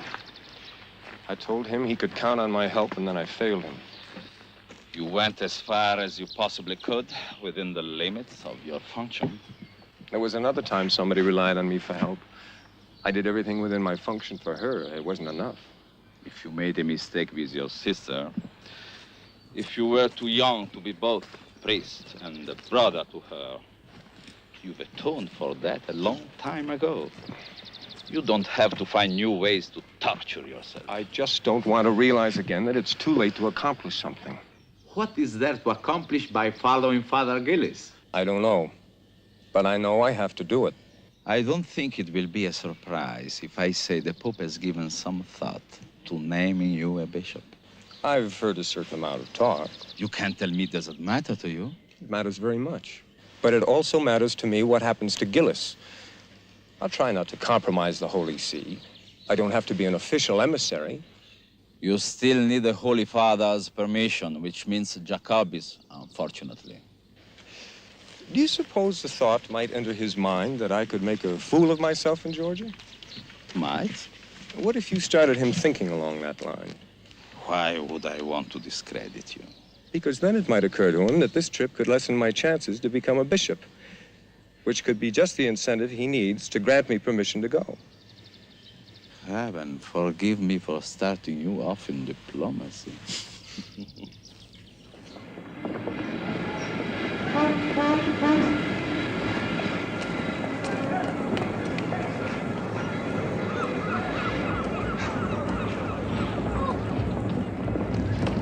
All right, Father. Uncle Steve, it's so wonderful to see you. Regina, I'd like you to meet a shipboard friend of mine, Father Abeling. Father, I'm sorry. I mean, this is awful. I don't imagine Father Abeling found it too painful. Nicest welcome home I ever had. Now. Uncle Steve, I'm so glad you're you. I mean, not him. You're so much better looking and younger. For that Blarney and your looks, who'll have you pick a husband? Anything to declare? Nothing. Thank you, Father. Yeah, I'll get the bags. I'll get them. Steve. Hey, boy, you look great. How do you keep the old weight down? Prayer, Frank, and a strict calorie count. How's it going? Pretty good. No money, but I'm knocking them dead every night. Singing in one of the best speakeasies in town. Well, I hope I'll be able to come and hear you before I go back. What are your plans, dear? Well, that's the trouble. You shouldn't have come all the way to New York. Who said I shouldn't? Am I some sort of an old lady that... I meant that I have to catch a train this afternoon. We barely have time for lunch. But it's worth it. I don't like you spending the money. Round-trip fares for you and Regina. Are you really sorry that I brought her? She's an absolute delight. Ravishing. Having her around has made it easier for me to accept God's will. Seeing her now has made it easier for me.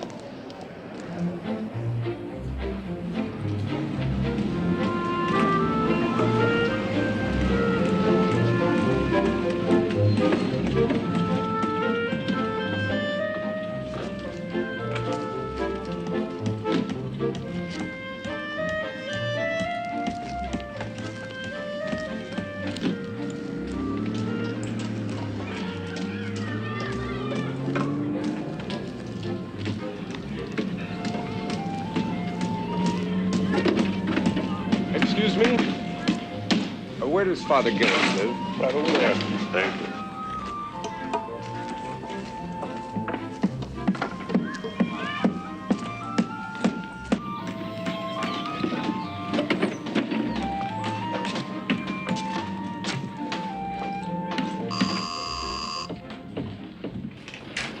Monsignor. Father Fremore from Boston for now. Do come in. Monsignor Whittle, this is Father Fremore. How do you do? Hello, Sheriff Dubrow. What brings you to Lamar, Father? I'm a friend of Father Gillis. I hope I'm not interrupting anything. I've already said what I come to say. There's a law against arson in this state, so I had to do my job. When Gillis here, or Father Gillis, made out a complaint, I wrote the charges. Tomorrow he can get up in the trial and testify. That is, unless you can talk some sense into it. He's your boy, not mine. You know what I mean? I don't. What do you mean? That there's trouble for everybody. For him, for me, for the church. What are you doing here, Father? I told you, I'm a friend of Father Gillis. Well, as a friend, I wish you'd tell this hard-headed boy that I can't... He's not a boy, Monsignor. He is a priest. You presume to correct my terminology, Father? I simply meant to remind you that we are all brothers in Christ. Then, my Yankee brother, will you tell this Father Gillis that he must not testify? Because people around here, they're in an awful ugly mood. Do you want to testify? Yes, Father. Good. Father Gillis will be at the trial tomorrow. That does it. It just about puts the lid on it. Look, you know nothing of the conditions around here, yet you don't... Monsignor, a church has been burned. Charges have been brought. Testimony must be given. What is so unusual about due process of law? Oh, I recognize that Yankee sanctimonious self-righteousness. You will not testify, Father. You will withdraw your complaint. You will give me the name of your superior, to whom I will report you.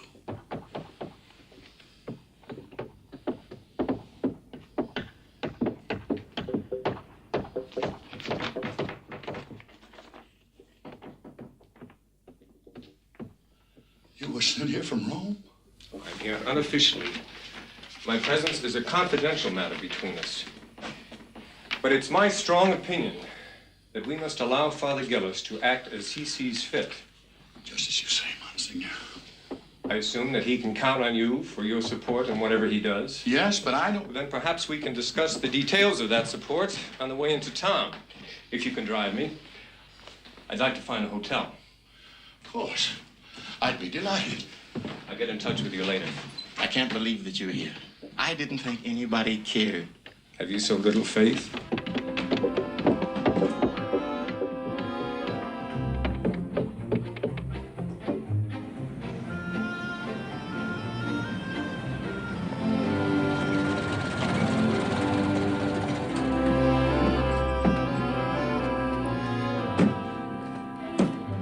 The hotel's on the other side of the square.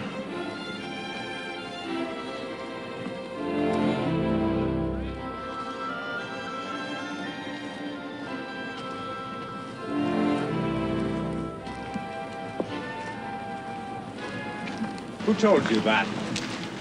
I don't need anyone to tell me, Father. It's in the Bible. Is it also God's law to burn churches? We had nothing to do with that, Father. I'm a good Catholic. They must be members of your congregation. You've got to see the problem, Monsignor. We are the minority here, too. I'm sure you wouldn't have permitted this demonstration if you'd known about it. I'll see that it stopped immediately. Good people, can I just talk to you for a minute? Hey, what's going on there?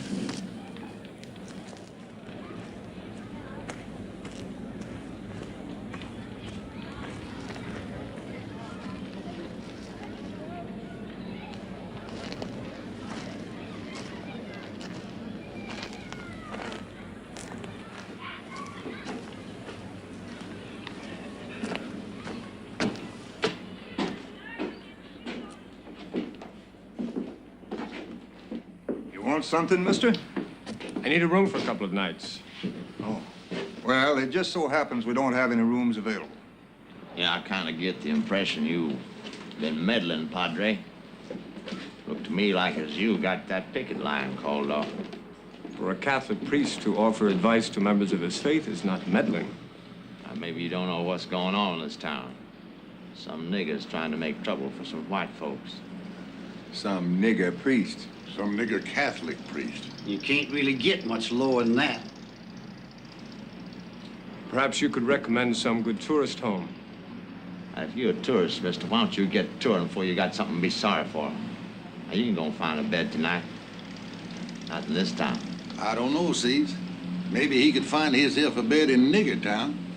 Yeah, that's right. Yeah, maybe some licorice stick bitch won't mind squeezing over for you.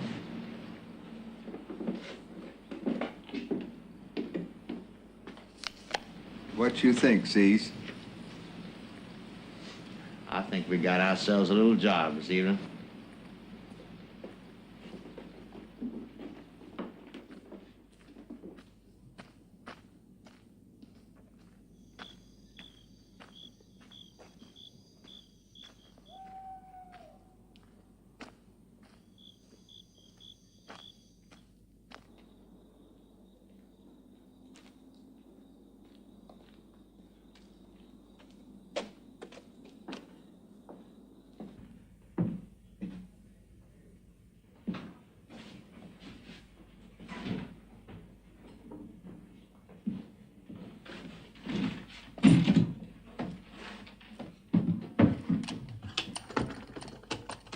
Give me the sheriff's office.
Hey, what you call this thing?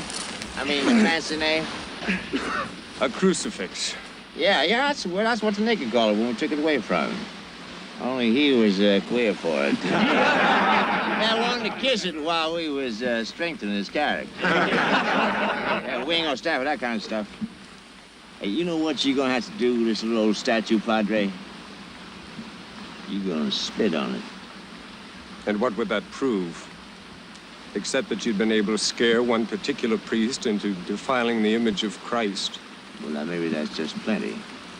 Maybe you're gonna go on back home and tell them other nigger lovers up north they ain't welcome down here. Now, you spit on it.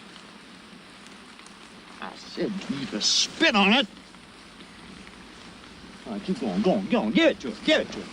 Come on, give it.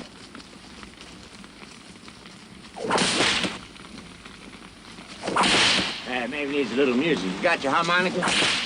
Come on now.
Guarantee to heal cuts, ringworm, harness sores, and whip welts.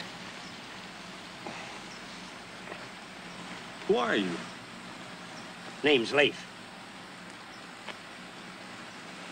You live in Lamar? All my life. You Catholic? Nah. Well, why are you doing this? I ain't doing much. You think you can walk? I can try. I'll take you to Awassa Junction. You can get a train north there. I'm going back to Lamar. There's a trial starting there this morning.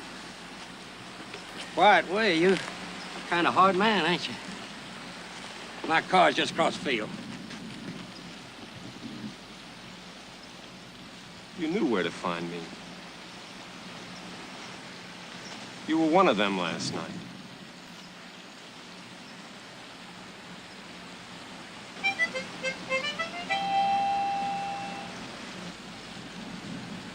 Yeah. Start something, you don't always know how you're gonna feel about it later. Last night... Don't try to talk. Play.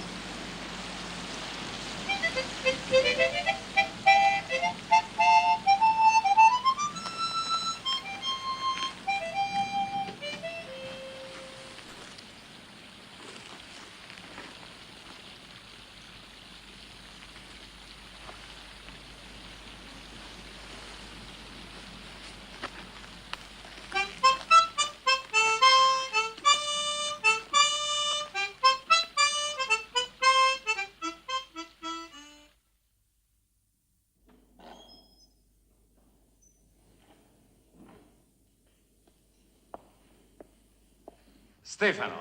Alfredo. Monsignor Farmoil, we had such a desire to talk to you, but you couldn't be reached. I came back to Europe on a small ship, Your Eminence. I needed time for meditation. Your publicity traveled more quickly. It served to remind us all of your flair for the theatrical. If I'd chosen the theatricals, I would have staged them differently.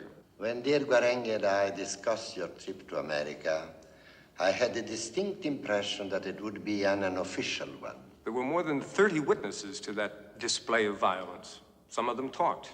The reporters at the trial had the story soon enough. What seems important to me is the result. A group of racists convicted on the testimony of a Negro priest. Convicted not of arson, but of some minor infraction. Disorderly conduct. That doesn't matter. It's the first time white men have been convicted of anything in that part of the country on the word of a Negro. And what is the price of victory in this skirmish? You plunge the Vatican into controversy which many leading prelates in your country have advised us to avoid. They're only fooling themselves. They have to face up to it eventually. Eventually, by all means. A slow process of education. In the meantime, the kids who don't get their decent education now will die of old age before you do anything to help them. I didn't mean to involve the church. But now that it's happened, I'm not at all sure it isn't a desirable thing. Desirable for whom, Monsignor? For your private causes or for the Holy Church? Does your concept of desirability include splitting Catholic opinion in America right down the middle? Some of us feel, dear brother, that it is precisely a clear Vatican policy in these matters that might prevent such a split. We all have our opinions, dear brother. We can only place them before the Holy Father, and so discover which of them is correct.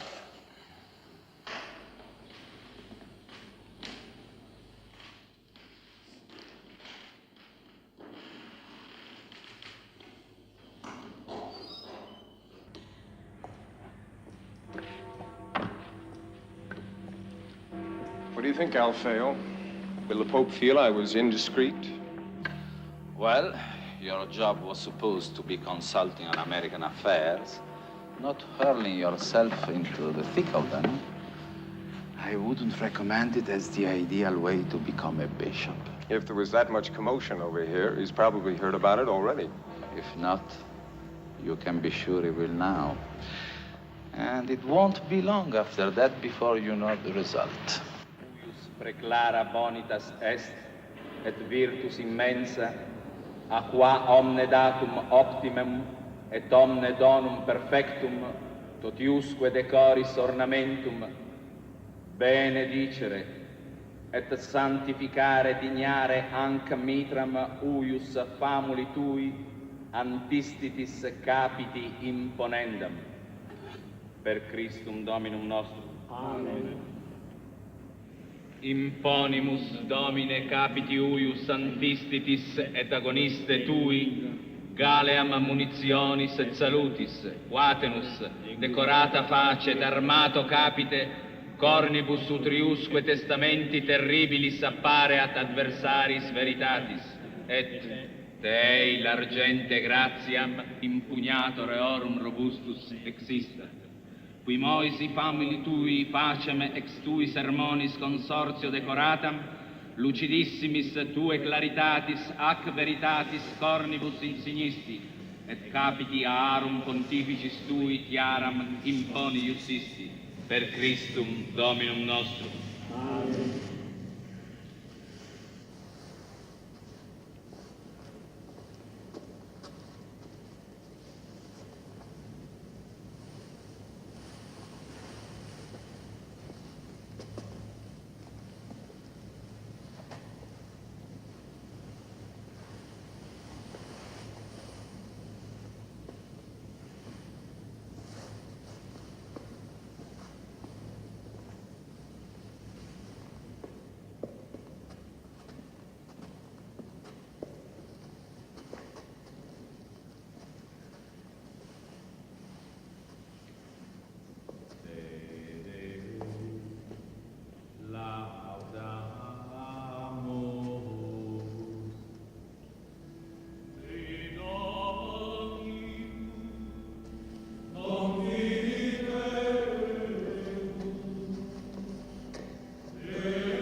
15. März 1938.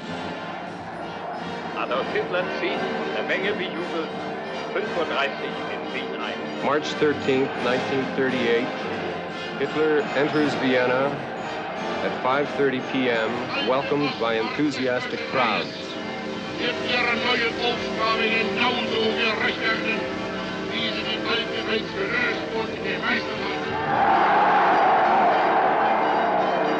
Cardinal Initzer, Erzbischof von Wien, verliest einen Brief. Cardinal Initzer, Archbishop of Vienna, reads a letter signed by him and all the other Austrian bishops welcoming Hitler to Austria. Wir erkennen freudig an, dass die nationalsozialistische Bewegung auf dem Gebiete des völkischen und wirtschaftlichen We acknowledge happily that the National Socialist movement has, for the German Reich and people, and especially for the underprivileged classes, achieved outstanding progress.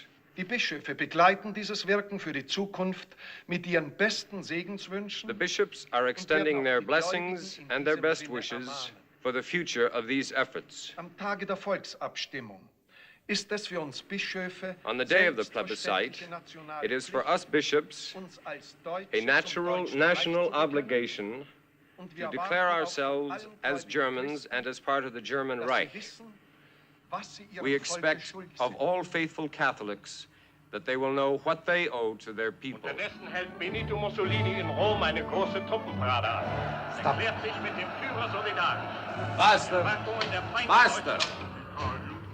You are familiar with Vienna, aren't you, Bishop Ermoil? Yes, I am, Your Eminence. I'm going to ask the Holy Father to send you there immediately. Your official function will be to shut down the nunciature. And my unofficial function? Will be an educational one, instructing a prince of the church in the realities of the modern world.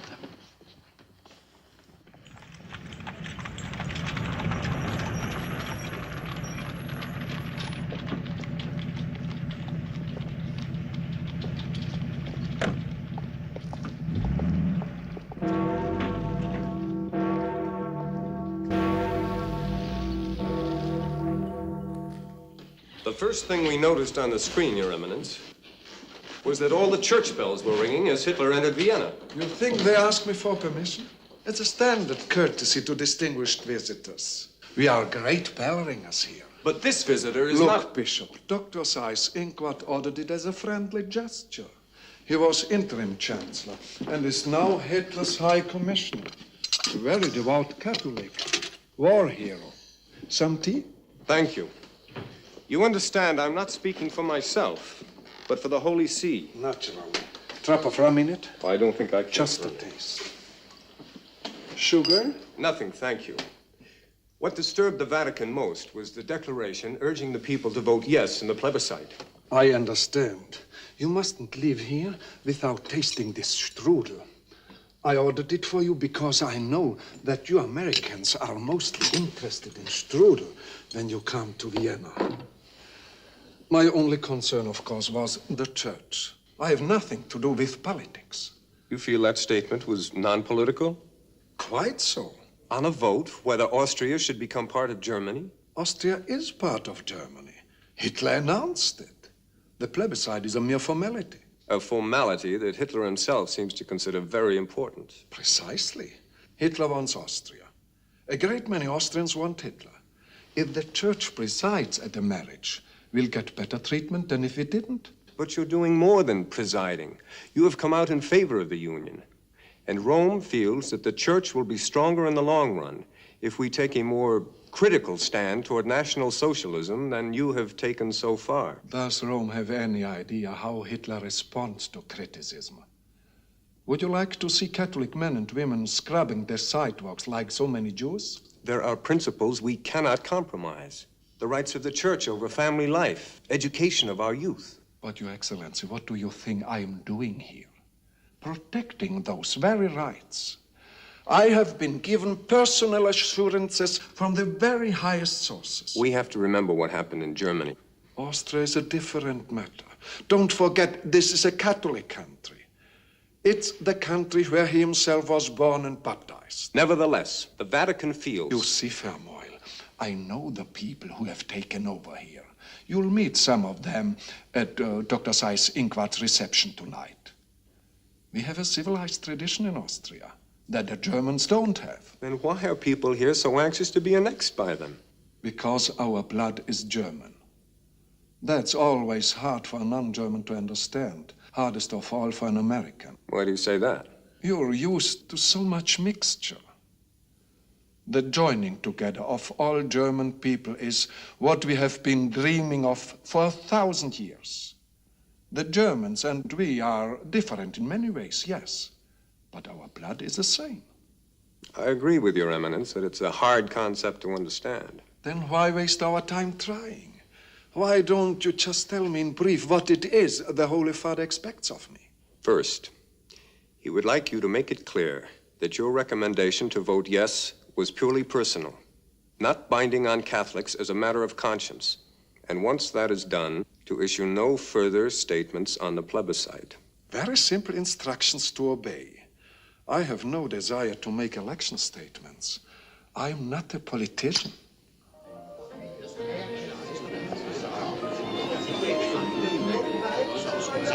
Seine Eminenz Theodor Kardinal Innitzer und seine Exzellenz Bischof Vermeulen.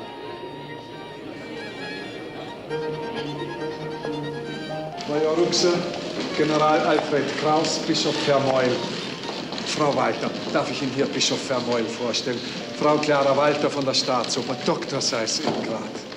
Eure Eminenz? Reichsstatthalter, das ist seine Exzellenz Bischof Vermeulen, ein Amerikaner, der im Vatikan tätig ist. I am honored.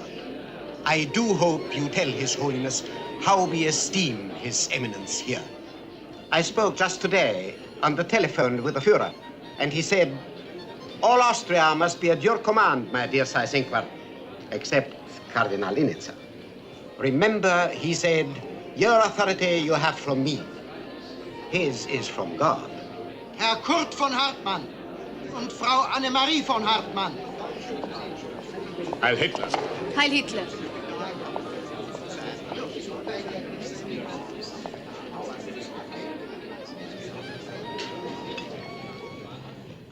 I finally did make my trip to America.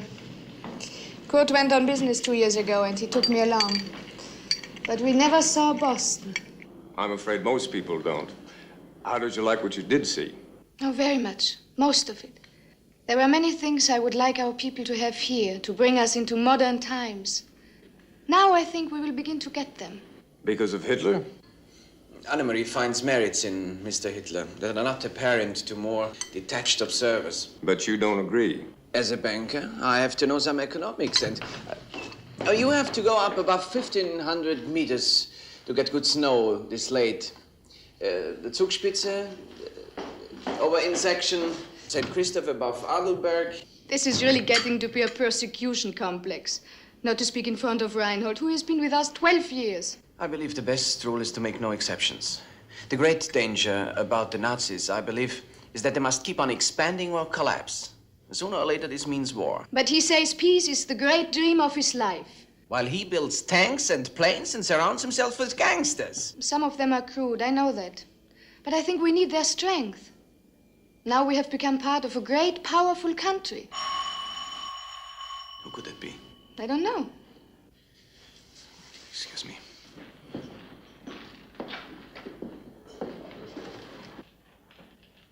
Wir wünschen Herrn Paul von Hartmann. Wen darf ich melden? Gestapo. Excuse me.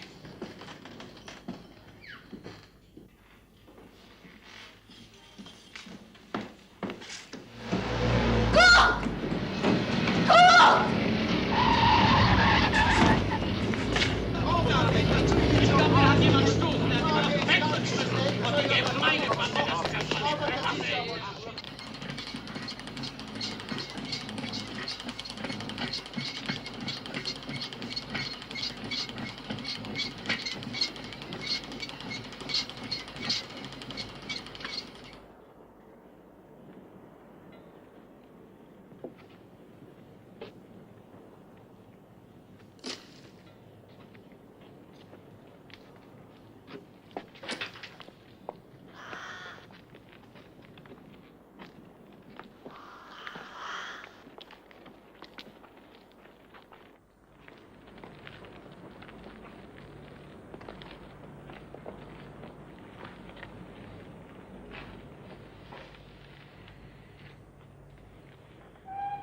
Do you know why he did it? His grandmother on his father's side was Jewish. The Nazis knew. And apparently he was half out of his mind with fear. He couldn't decide whether to get out of the country or what.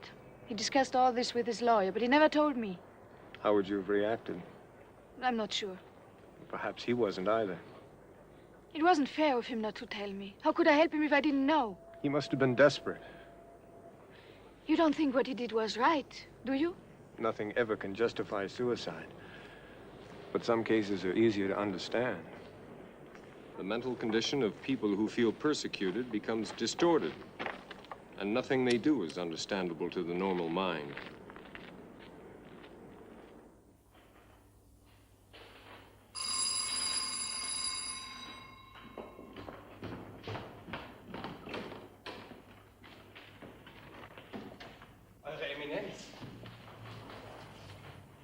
Forgive me for breaking in on you like this, but I was at the opera, and it occurred to me you'd want to read this at the earliest opportunity. The correction you asked for, of our statement on the plebiscite. You'll probably want to send it on to the Vatican. I think you'll find it covers all the points we discussed. When will this be published? Is Your Excellency joking?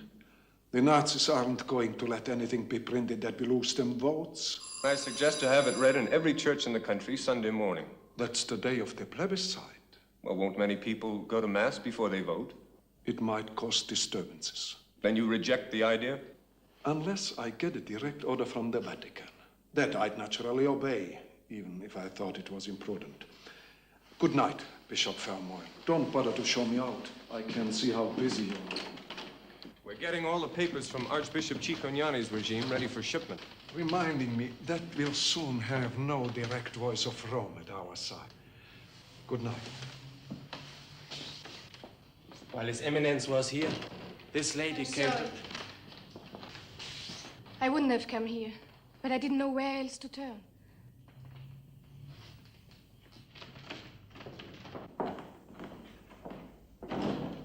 What's happened? They are following me. The Gestapo. I think they followed me here. I don't know what they're after, but if they take me to prison, they can make me say anything they want to, can't they? With drugs and torture. I don't think I could stand much pain. Stephen, I don't know what to do. I don't know where to go. You can stay here.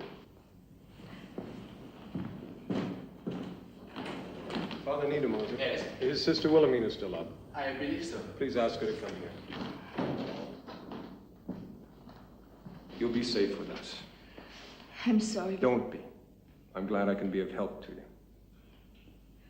Thank you. Come in.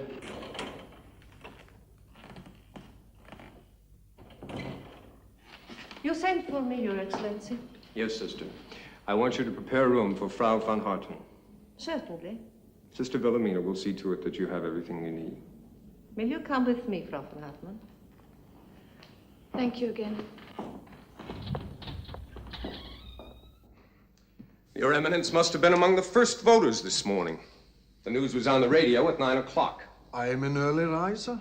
I like to say Mass at 6 o'clock. You advertised how you had voted. I reported to you the Holy Father's concern for the... My dear Bishop, you told me I was to issue no more statements on the plebiscite. And last night, at the end of Hitler's campaign speech, all the church bells rang again. You just won't understand about the bells.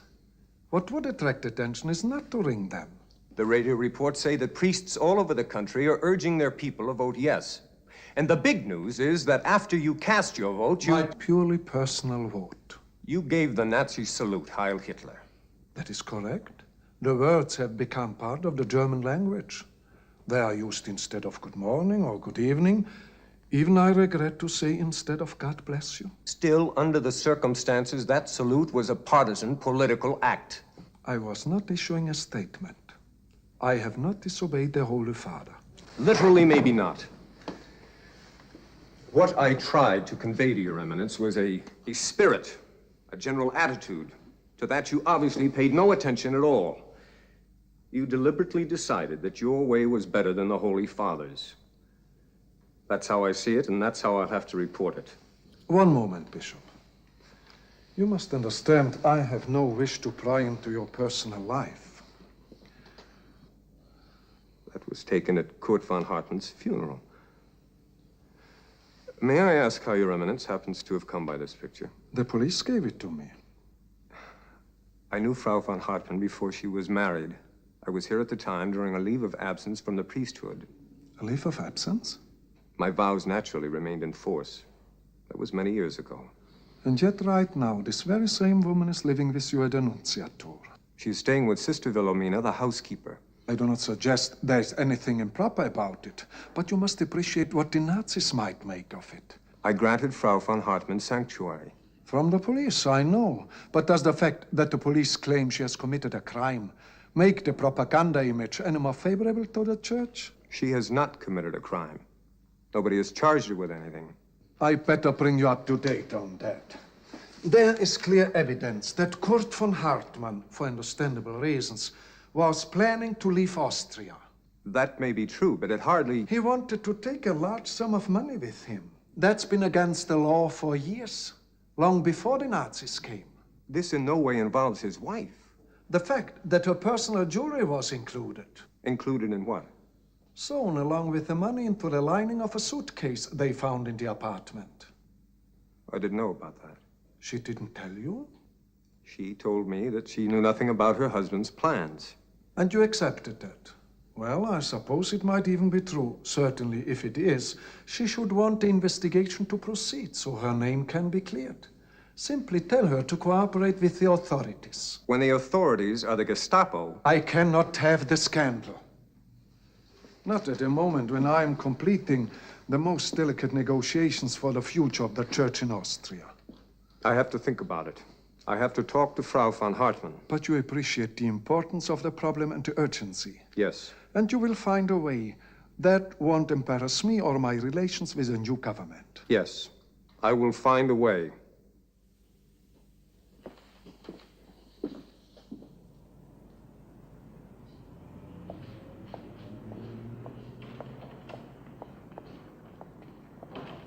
They just reported the totals of the plebiscite.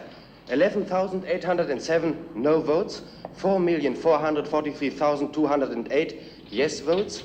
The percentage of yes votes was 99.73. Thank you, Father. 99 3/4% majority.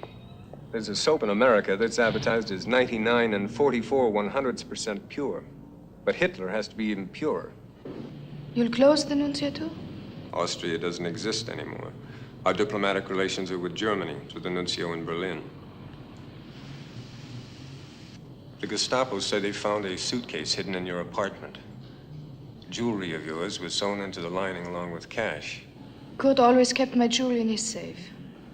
I'll find a way to get you out of the country. You don't owe me anything, Stefan. I owe you a great deal. At a time when I'd forgotten how to love, you helped me to love again. And you gave that love not to me, but to God.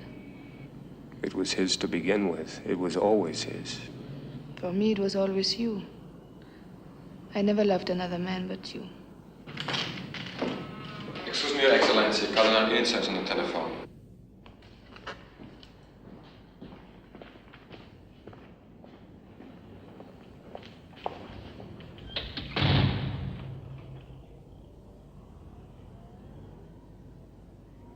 I want a Vatican witness along with me tonight.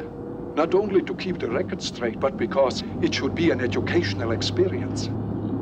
I want you to report that a non-Roman can practice successful diplomacy. Where are we going? To see Adolf Hitler.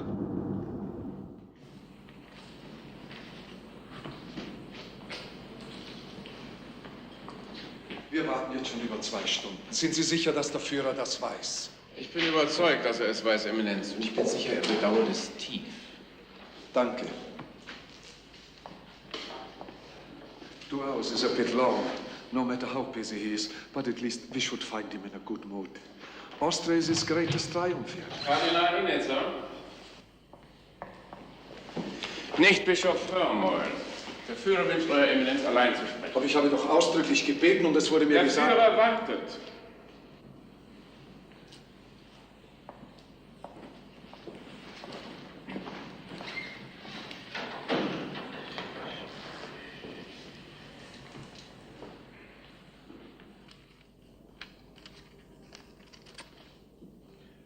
Excuse me, Your Excellency.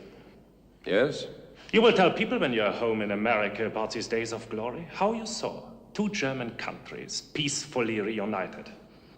I will tell people what I saw. It will be the same when we free our German brothers in the Sudetenland of Czechoslovakia. And also in your country. You're talking about the United States? Yes. We have no wish to conquer your land or harm your people. Our only purpose is to liberate the 5 million Germans there. Your friend must have said something wrong.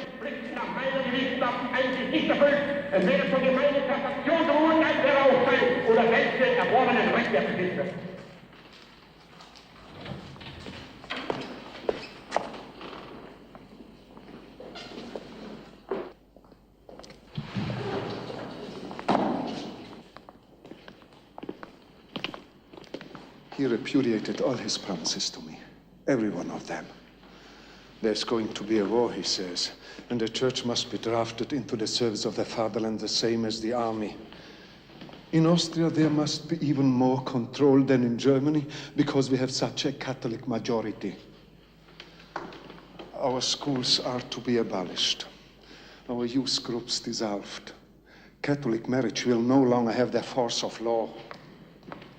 At the very end, he stopped yelling and asked me if I didn't think Almighty God had chosen him to lead the German people to their destiny. He didn't wait for an answer.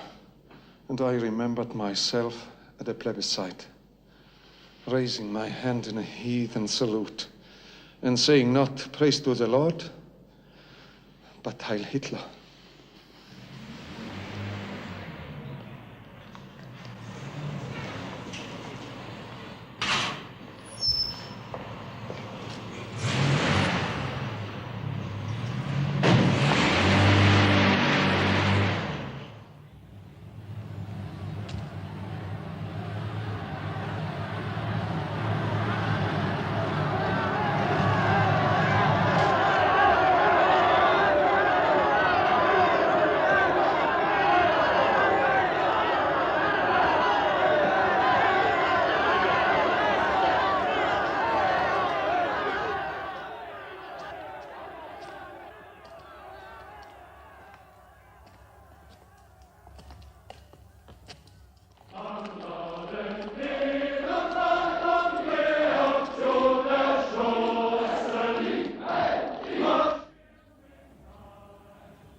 Meine geliebte katholische Jugend Wiens, ihr habt viel verloren. Eure Verbände, eure Jugendgemeinschaften, die ihr mit einem so schönen Idealismus aufgebaut hattet, sie sind nicht mehr da.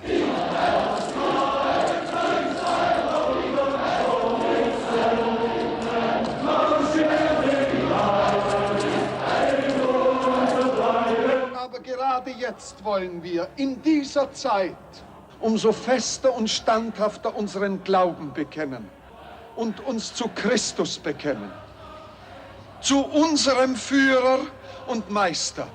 Nur er kann uns glücklich machen, in Zeit und Ewigkeit.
sacrament. Quick.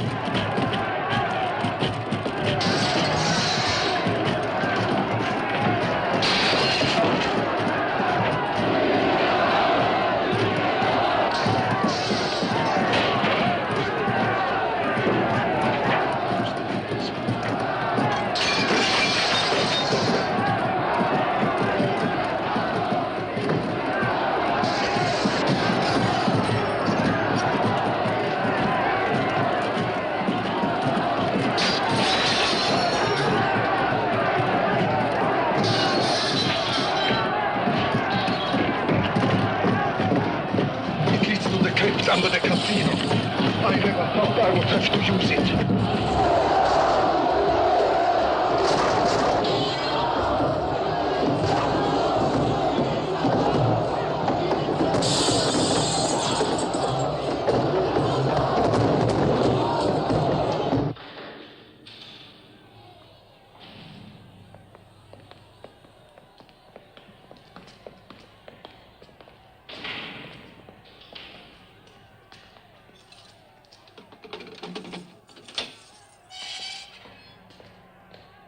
Eminence. Oh, no, it's only a scratch. We must get you out of here. With the Vatican passport, you are one of the few people who can leave the country. At least for the moment you can. You must tell the truth about Hitler's promises. You can't stay here, Your Eminence. You're not safe. Safety, I am afraid, is among the illusions we can no longer depend on. Pray for me.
Your Excellency, the most extraordinary thing. Frau von Hartmann. Yes? They came to question her, the Gestapo. I told them they had no right to enter the building, that it was the soil of a sovereign power. Yes, what happened? Frau von Hartmann said she would go outside to meet them. She said she didn't wish to claim the right of asylum here. I begged her to wait at least till Your Excellency returned, but she wouldn't? Frau von Hartmann said her character was barely strong enough to do what she was doing right then. It wouldn't hold up if she had to talk to you about it.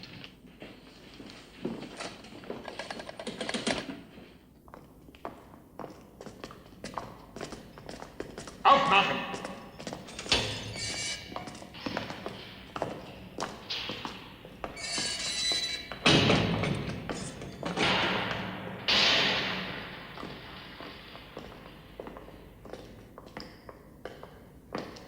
I couldn't believe it, Your Excellency, when they told me who was here. Why did you let them take you?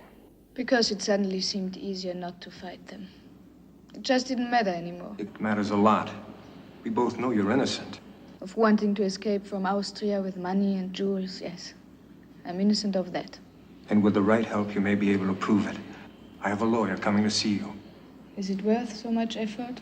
I wonder. I've had time to think about myself since Kurt died. When I was a spoiled girl, I fell in love with a young man, a priest. I loved him. At least I think I loved him. But he was also a challenge to my vanity. I wanted to take him away from his priesthood. I wanted to take him away from God. They're not allowing us much time. Now let me speak, please. When I lost that campaign, I was disappointed.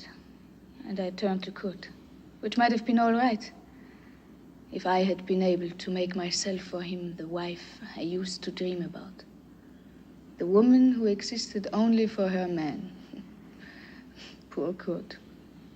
He would have been satisfied with less, much less. But I gave him nothing. Annemarie. Let me finish.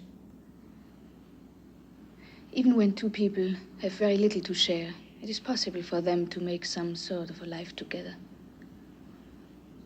Until one of them has a very strong need of the other. When Kurt felt such a need, there was nowhere for him to turn. He loved me too much to leave the country without me, and he couldn't be sure enough of me to tell me about his plan.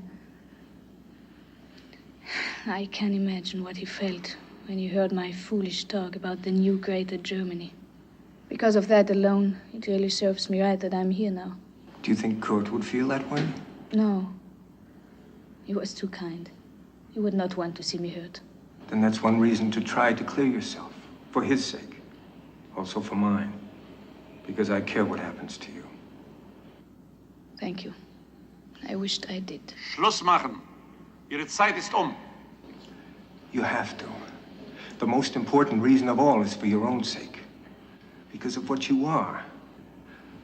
Not an ant in a totalitarian anthill, but a human being, an individual, with a God-given soul of your own. Kommen Sie.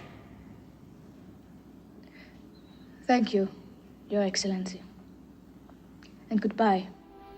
Necessaris, exceptio bonius et opportunis. Frater Thomas Pius Cardinalis Bojani, Sancte Romane Ecclesiae, Cancellarius.